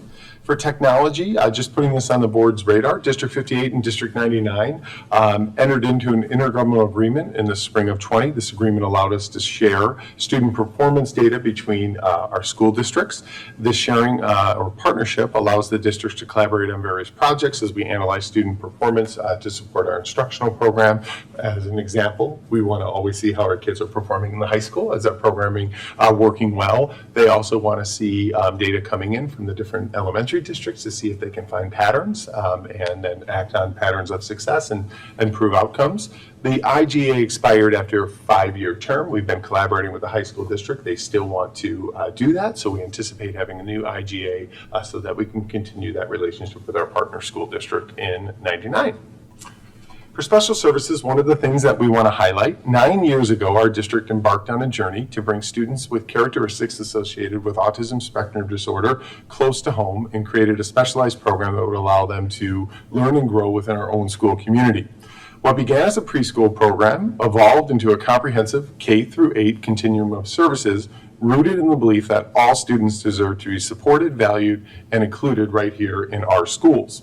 Today, we are thrilled to celebrate a major milestone, the promotion of our very first 8th grade class of students from the RISE program, which is a huge success. I want to thank Jacqueline Cadard, who helped oversee that program, and especially Jessica Stewart, who has been with us since that program started. And now to see the first group go through 8th grade and be promoted to high school is pretty cool and unique. And so thank you for that. And I also want to thank our DLP program and our BEST program, because without the successes of those programs, we wouldn't have been able to do the same thing with our RISE program. So kudos to you, Jessica, and great work. And also, we need to thank our RISE staff and families for all the support that they've provided as well. Thank you. Okay, this next one's a little longer. It's our facility update. If you've driven by our schools or walked close to our schools, there is a lot going on. So I want to thank Kevin Bardo and Jeff Newstad for overseeing all of this. And thank you, Kevin, for providing all this information tonight. So summer renovation work is now fully underway at our middle schools and Phase 2 elementary schools. Having visited those sites, I can echo that. The packaging and moving out went very smoothly. We learned a lot from Phase 1. We want to extend our sincere thanks to all the staff who helped with this, especially our custodial staff and our maintenance team for all that they did, but also our classroom staff for packing everything up. It's not for the faint of heart. Work on our middle school additions remains on schedule, and renovations to the existing buildings are underway. Demolition activities in those areas are approximately 50% complete, with mechanical, electrical, and plumbing, or what we call MEP, work ramping up in the coming weeks. ComEd is committed to completing the remaining work at Herrick by the end of this month. We are in constant communication with ComEd. That is still what's keeping me up at night about everything, but Bully and our team here is really on them.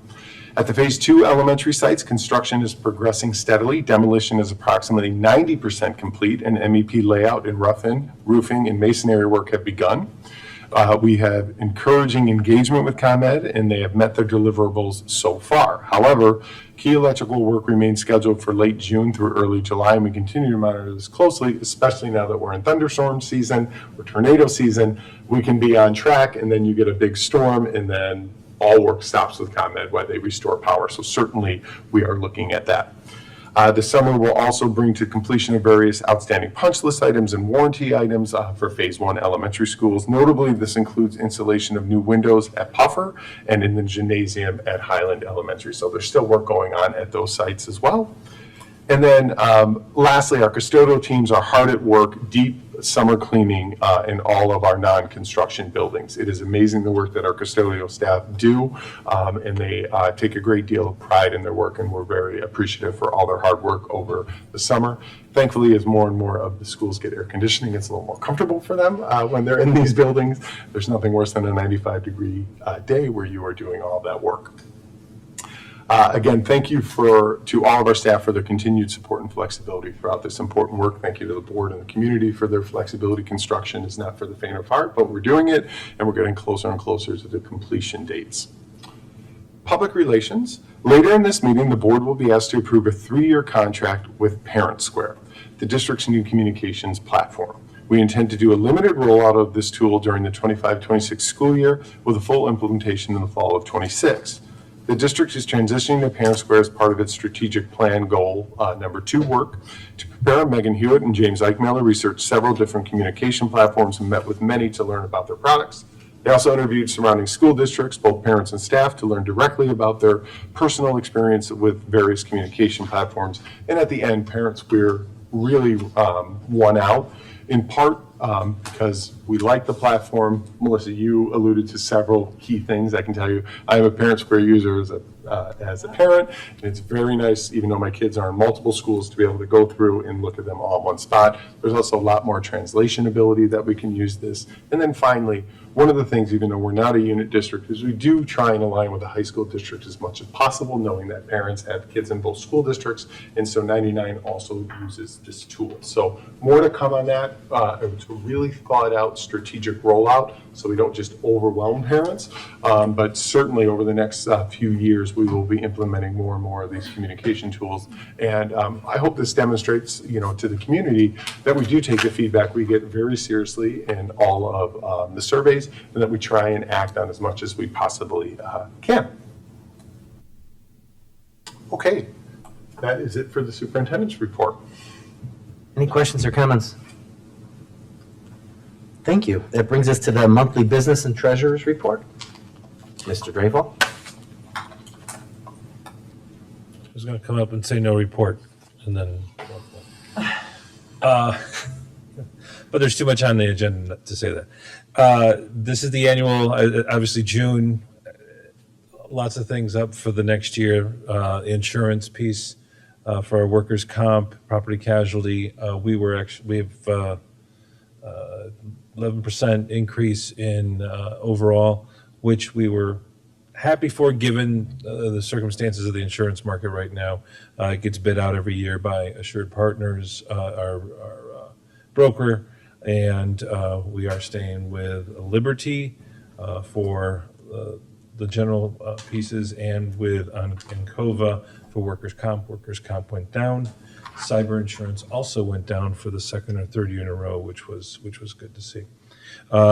Year-to-date report, you'll see that the end of May is kind of a really low cash point. Now, I will also tell you that we did get $28 million in last Friday from property taxes in our second installment, so that brings us to about 44% of that first installment of taxes, so thank you all. And we have one more distribution that we will receive at the end of June. In the next 20 days, we're going to get between, last Friday and through the end of June, we'll get several more. We'll get our transportation in from the state, another priority tax distribution. We will be able to, after July 1st, submit for the final, for the fourth quarter for grants, for federal grants, once we've closed the month and the year. So we're in that frame. We go from the low point to approaching higher point, come at the end of the year. So Other than that, I have no other things if there are questions. Questions or comments? Thank you, Todd. Thank you for keeping it brief. All right, we got some committee meetings. First up is the Policy Committee. We met on May 20th, right here. For those of you who have not sat on the board when we did a big press update, a couple of years back, we switched from writing our own policy manual to subscribing to Press Plus, which is provided by the IASB.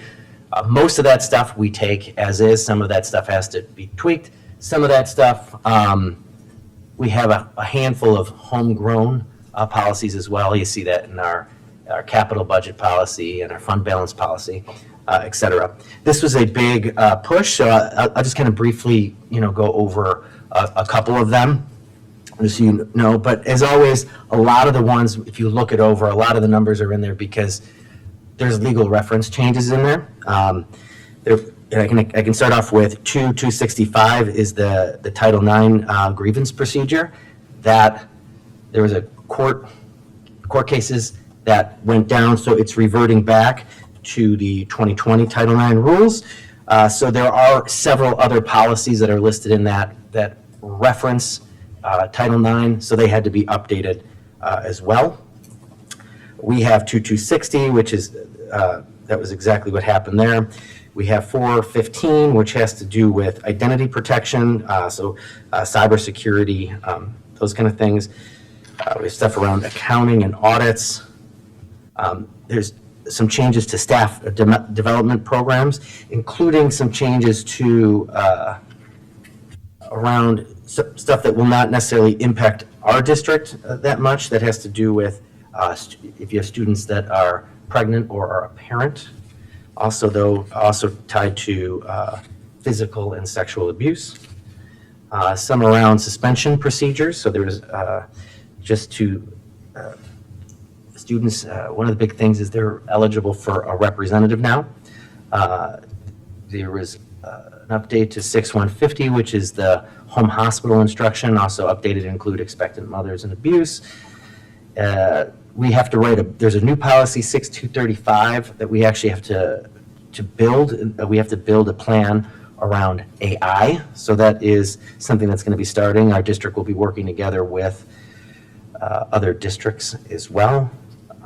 There was one 7250 that we kept out at this time because we're reviewing some of the language on it, and just so that'll be something that'll be coming up in April.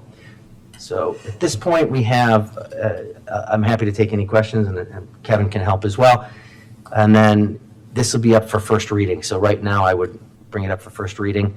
That just says that this is the direction we're going to go, and then we would take it up for a second reading and a final approval in the next meeting. So any questions, comments, concerns, or if, Nicole, if you have any additional items from that meeting that you would like, that you feel like I missed?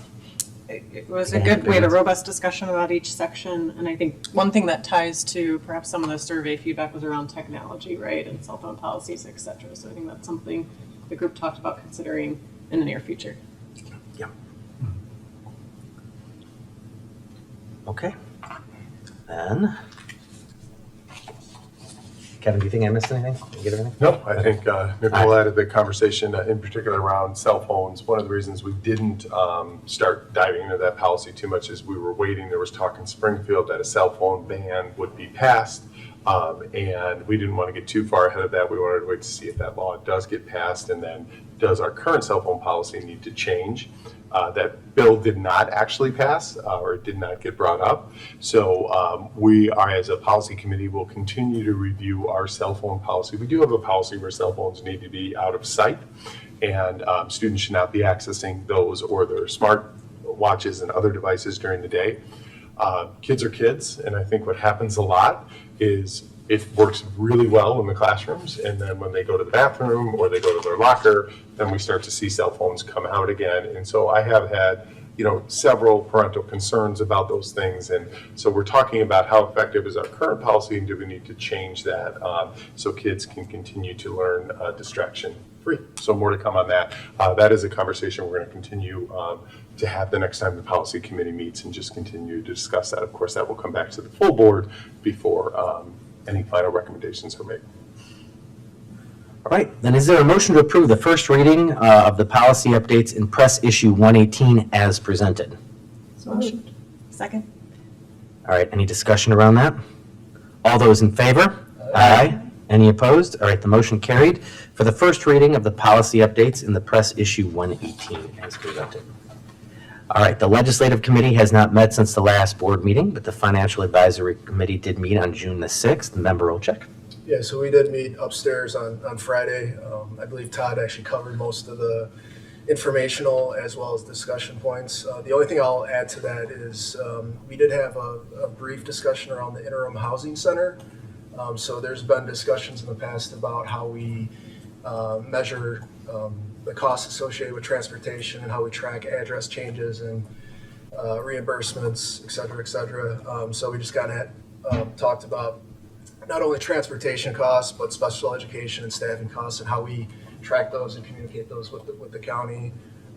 So we do have some homework within the district to kind of just further refine those tracking mechanisms for address changes. So I think a lot of good work's being done there, and I think we'll continue to just have productive conversations with the county. Questions or comments? How, I know we've been talking to the county, are we getting like any signals on movement? I think there's hesitation, and again, I'm not speaking on behalf of the county board. I have not been in front of the county board. I've been talking to the county level administrator, so I need to be careful that they're also not speaking for the board.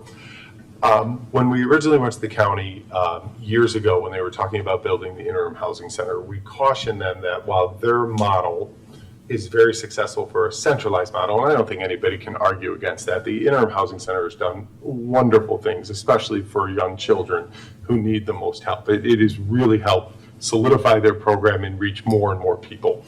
And again, whenever we have conversations about this, there is no concern or issue with educating all students, no matter who they are or what they need.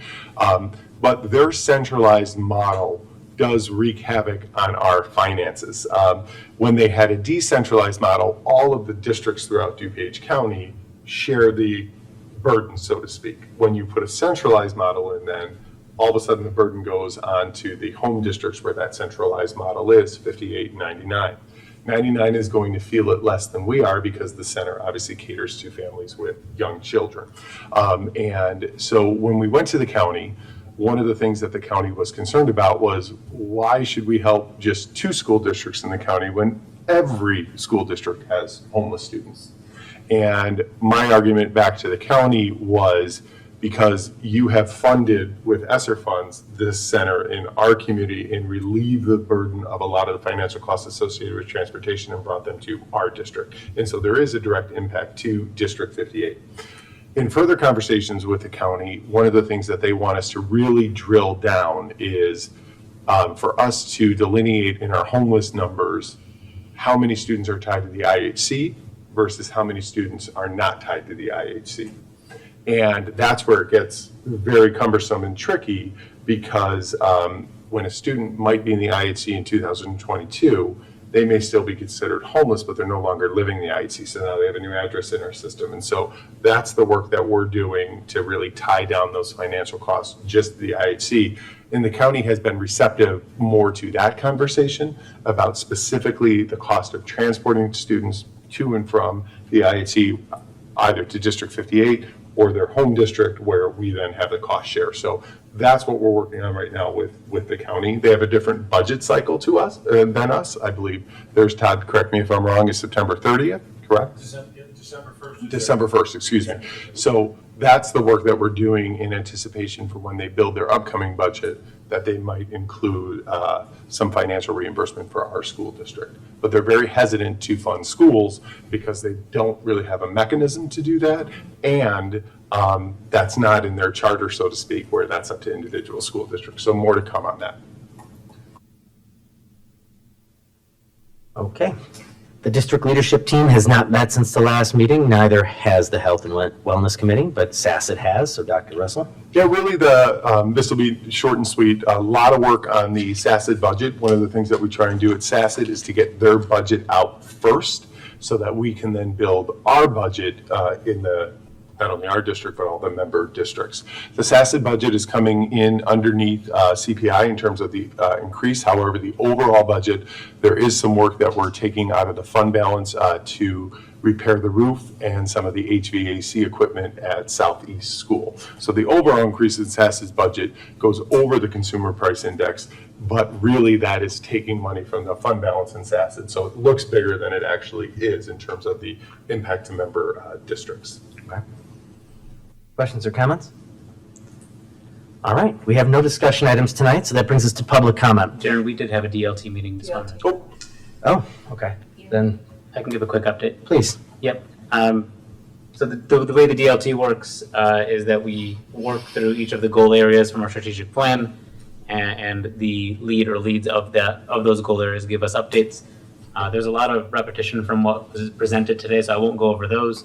But our goal 1 area, focus on learning, we received a report around some of the work that's happening on the ground with our staff, teaching staff in particular, around professional learning communities.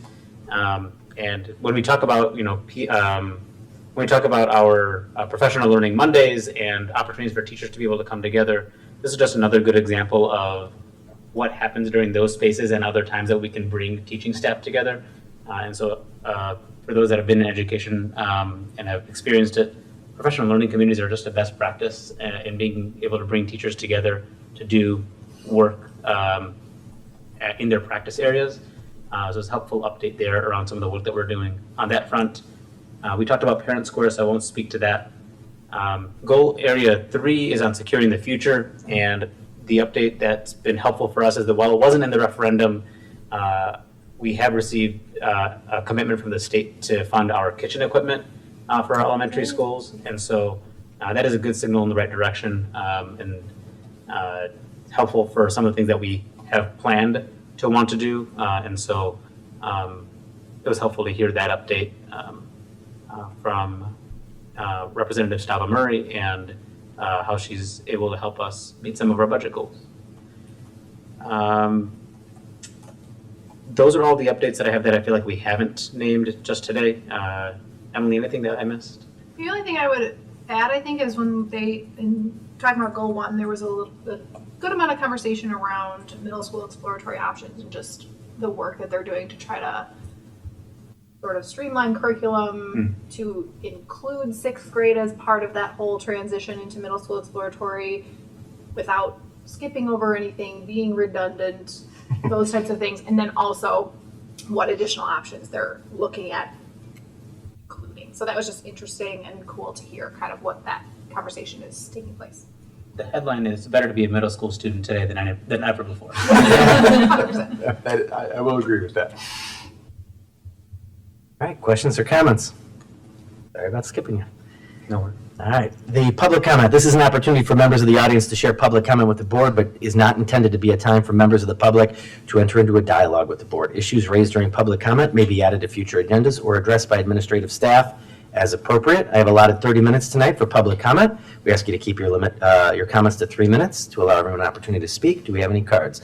We have no cards tonight, but if there is a person that would like to come up and make a public comment, please step up to the podium, say your name and your school.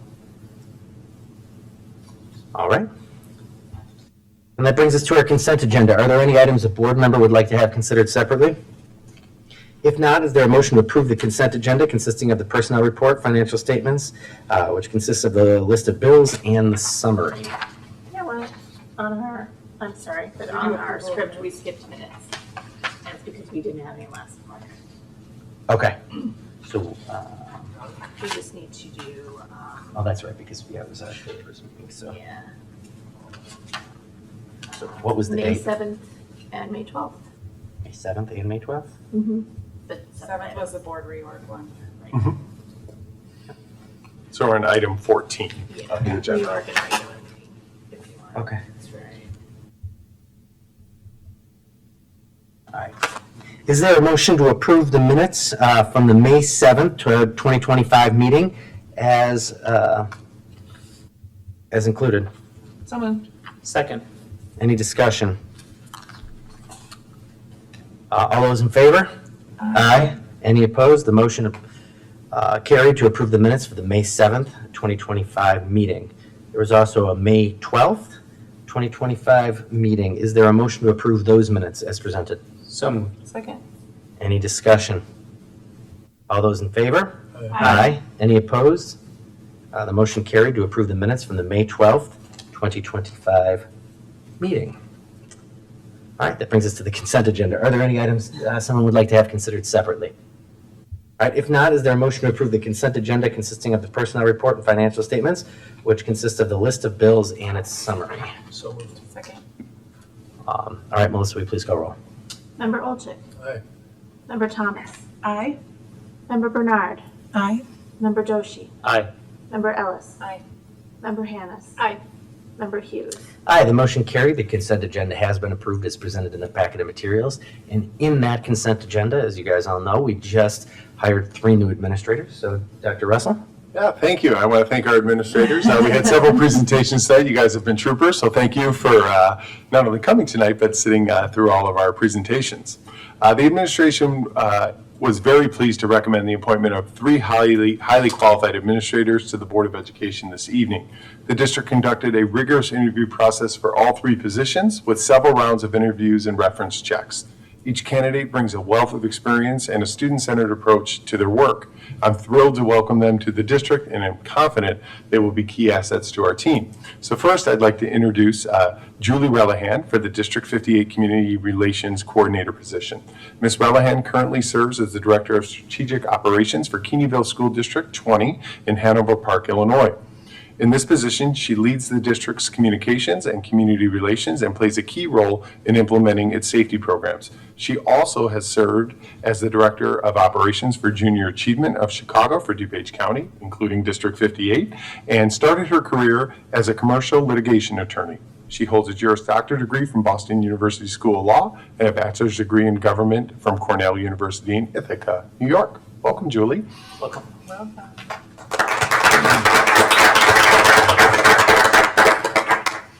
Thank you. I will start by saying I don't have any slides.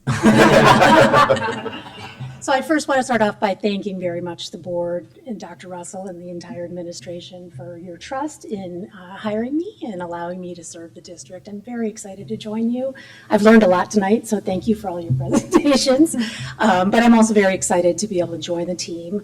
I know it's a very engaged and very supportive community, and I'm following some very large shoes and some great work, but I'm really eager to get started. So I want to thank you again and look forward to meeting you more in person and spending more time working alongside you. So thank you very much. Thank you. Welcome. Julie, welcome. Next, we recommended in the consent agenda Lauren Dixon for the Middle School Special Programs Coordinator position. Ms. Dixon currently works as the Assistant Director of Student Services for West Chicago School District 33, where she manages special education procedures, develops program improvement plans, and supports special education curriculum implementation. She has previously served as an IEP specialist for District 33, as a self-contained and multi-needs special education teacher in Naperville Community School District 203, as a middle school special education teacher and self-contained in autism classrooms for Arlington County Public Schools in Arlington, Virginia. She earned her master's degree in educational leadership from George Mason University and her bachelor's degree in elementary and special education with a concentration in middle school math education from the University of Delaware. I'd like to welcome up Lauren.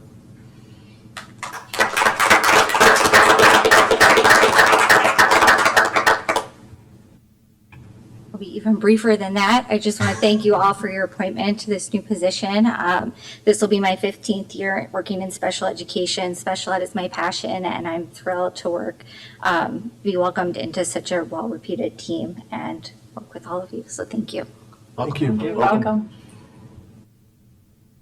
Okay, and lastly, we also on the consent agenda recommended Emily Stubbs for the Indian Trail principal position. Ms. Stubbs currently serves as a Director of Student Services Coordinator for Gombert Elementary School in Indian Prairie School District 204 in Aurora, Illinois.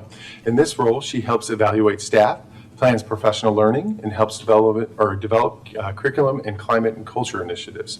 Previously, she was an interventionist and a fourth grade teacher also in District 204. She earned a master's degree in education, reading and literacy, and a master's degree in education and educational leadership, both from Benedictine University. She earned her bachelor's degree in elementary education from North Central College. She also has an LBS1 special education endorsement from National Louis University. I'd like to welcome Emily.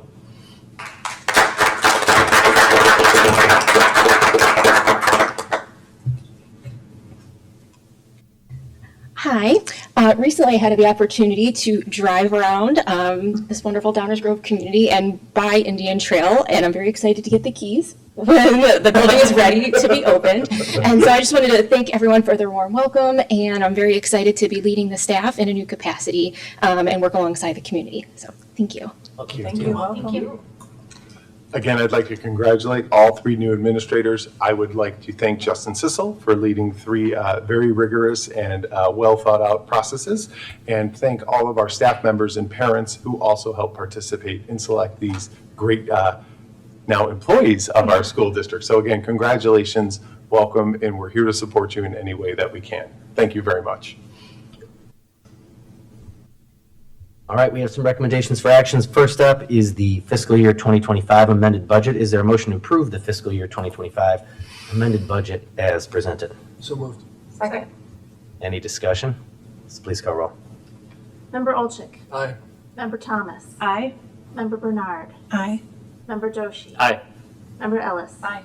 Member Hannis. Aye. Member Hughes. Aye. The motion carried to approve the fiscal year 2025 amended budget as presented. We have a resolution appointing a treasurer. Is there a motion to adopt the resolution appointing Gregory Harris as the school treasurer effective July 1, 2025? So moved. Second. Any discussion? Melissa, please call roll. Member Ellis. Aye. Member Hannis. Aye.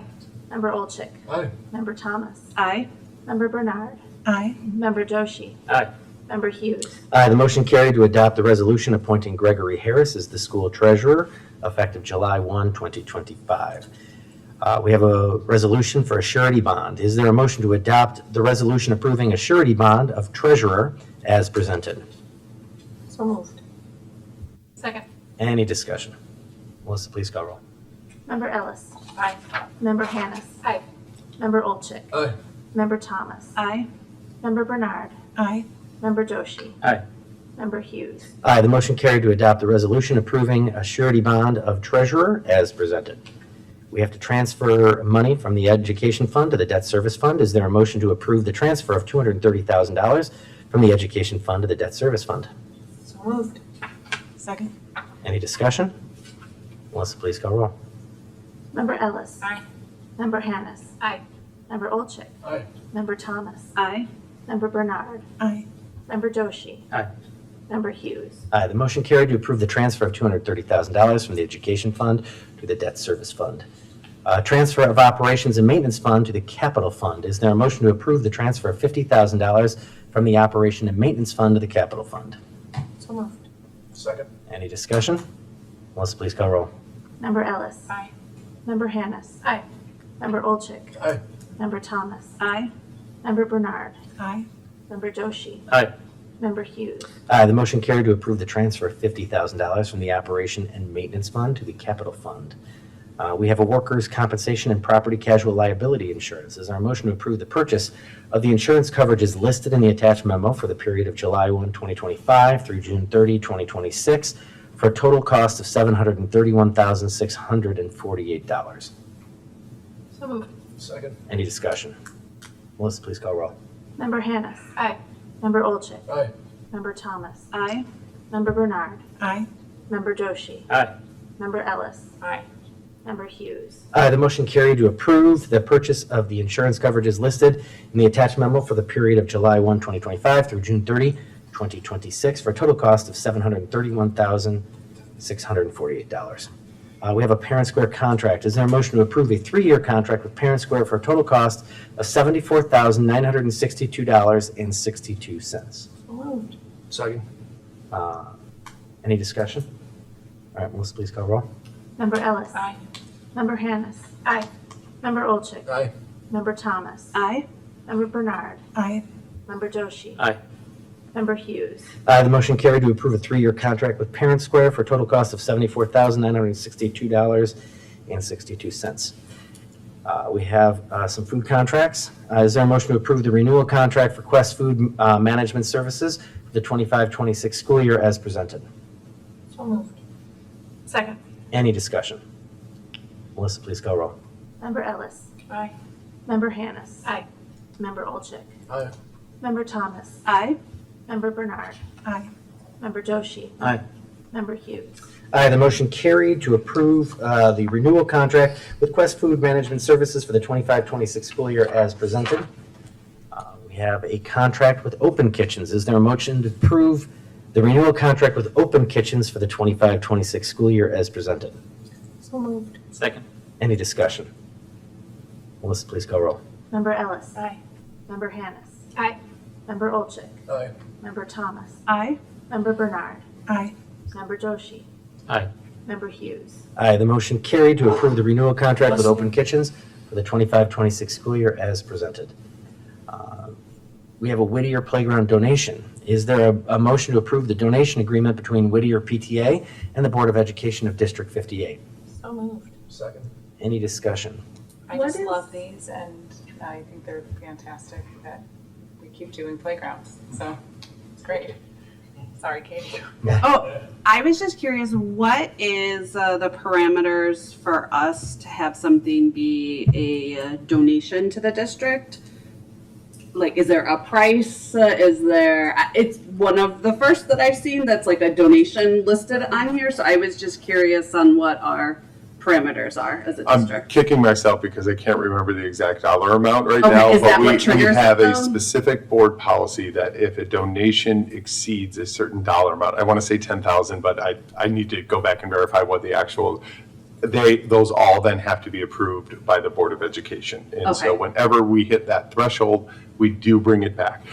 In terms of when we're talking about playgrounds and all that, we've spent probably the last 10 years navigating this. I want to thank all of our families for their generosity because obviously that was not something that we could afford on our own. I also want to thank Representative Sava Murray for her assistance in making a lot of these dreams come true for our schools.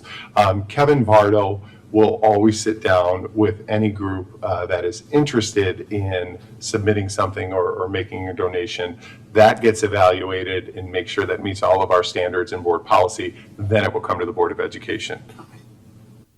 And this is the last step for us. 5,000? Oh, I went too far. Thank you for looking that up so fast. I know we just 5,000, have Katie. very generous PTAs within the community, Right. so I was curious to see what triggers us needing to give. The $5,000 amount. Thank you. Yes. Thank you. All right, any other questions or discussion? All right, Melissa, please call roll. Member Ellis. Aye. Member Hannis. Aye. Member Olchik. Aye. Member Thomas. Aye. Member Bernard. Aye. Member Doshi. Aye. Member Hughes. Aye, the motion carried to approve the donation agreement between Whittier PTA and the Board of Education for District 58. We have a resolution of the Board of Education of Downers Grove Grade School District 58 approving a proposed amendments to the DuPage West Cook Intergovernmental Agreement. Is there a motion to adopt the resolution of the Board of Education of Downers Grove Grade School District 58 approving the proposed amendments of the DuPage West Cook Intergovernmental Agreement? So moved. Second. Any discussion? Okay. Melissa, please call roll. Oh, yeah. Is this an all in favor? It is. Okay. All those in favor? Aye. Any opposed? Motion carried to adopt the resolution of the Board of Education of Downers Grove Grade School District 58 approving the proposed amendments to the DuPage West Cook Intergovernmental Agreement. We have a grant of easement at Hillcrest School. Is there a motion to approve the grant of easement to the Village of Downers Grove as presented in the attached documents? So moved. Second. Any discussion? Just out of curiosity, I saw that there are going to be like closures of the bike path at Yeah. arrival and dismissal times. Does that impact at all the kids that are riding to school? That was a No, so right now, at all of our campuses, we don't allow children, once they get to campus, they have to park their bike. That's why you see at almost all of our schools, it's right at the entry and exit point for the kids. We did hear concerns from our parent community about safety if people were riding their bikes back and forth during arrival and dismissal. Obviously, that is not something that we would want. The village has been a tremendous partner with us, and they will allow us to close that bike path down for those times, so we don't have that going on with our pedestrian traffic as well. They'll also help us out with signage that will indicate that as well. And it's a very common practice. We do it most of our elementary schools to close down certain sections, but basically when the kids get to that point where it would be closed, they're supposed to be walking their bike at that point anyway. Okay, thank you. Where is the village on their journey around comprehensive plan around bicycles, and where, like, will we have more of these over the course of our time together? That's a great question. I would say that the village is just beginning this, implementing their comprehensive bike plan. Sometimes it does call for a path. A lot of times it just calls for designated routes on the street. But we are at the beginning of this phase. And so as it encroaches on our schools, the village will continue to work with us to inform our board. And as they make decisions, we will then come back to the board and continue to inform the board of where they're at when it does impact one of our schools. Again, we work very closely with the village, and I can unequivocally say that their highest priority is our highest priority, making sure that everyone in the community is safe, especially our kids. I do think they have on that guiding DG site, Yeah.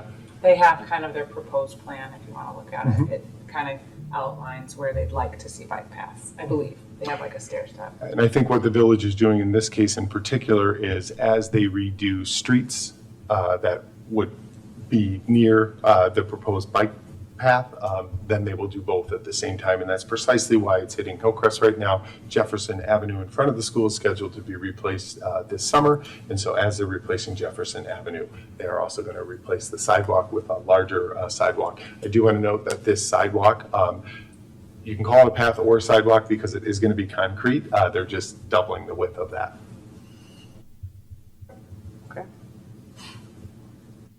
Melissa, will you please call roll? Member Ellis. Aye. Member Hannis. Aye. Member Olchek. Aye. Member Thomas. Aye. Member Bernard. Aye. Member Joshi. Aye. Member Hughes. Aye. The motion carried to approve the grant of easement to the Village of Downers Grove as presented in the attached documents. We have surplus equipment, including ovens, TVs, iPads, freezers, sprayers, steam tables, carts, desks, and a warmer. Is there a motion to designate as surplus equipment that listed in the attached memo? So moved. Second. Any discussion? Melissa, will you please call roll? Member Ellis. Aye. Member Hannis. Aye. Member Olchek. Aye. Member Thomas. Aye. Member Bernard. Aye. Member Joshi. Aye. Member Hughes. Aye, the motion carried to designate as surplus equipment that equipment listed in the attached memo. We have a construction consent agenda. Is there any items a board member would like to have considered separately? Is there only one item? Will we have a discussion on it, or? If only if you separate it out, then we'll have a discussion on it. I'll separate it out Okay, From itself, from itself. all right. from the title. So then, is there a motion to approve the Phase 3 bid Group 1 electrical equipment as presented? So moved. Second. All right, any discussion? Yes, this is a single bid from Bully and Andrews for electrical. And they also continue to be part of our contracting team for a lot of the work that happens. And so if somebody can just speak to like how we avoid conflicts of interest in a time when we award contracts to existing vendors. Kevin, you want to take this one?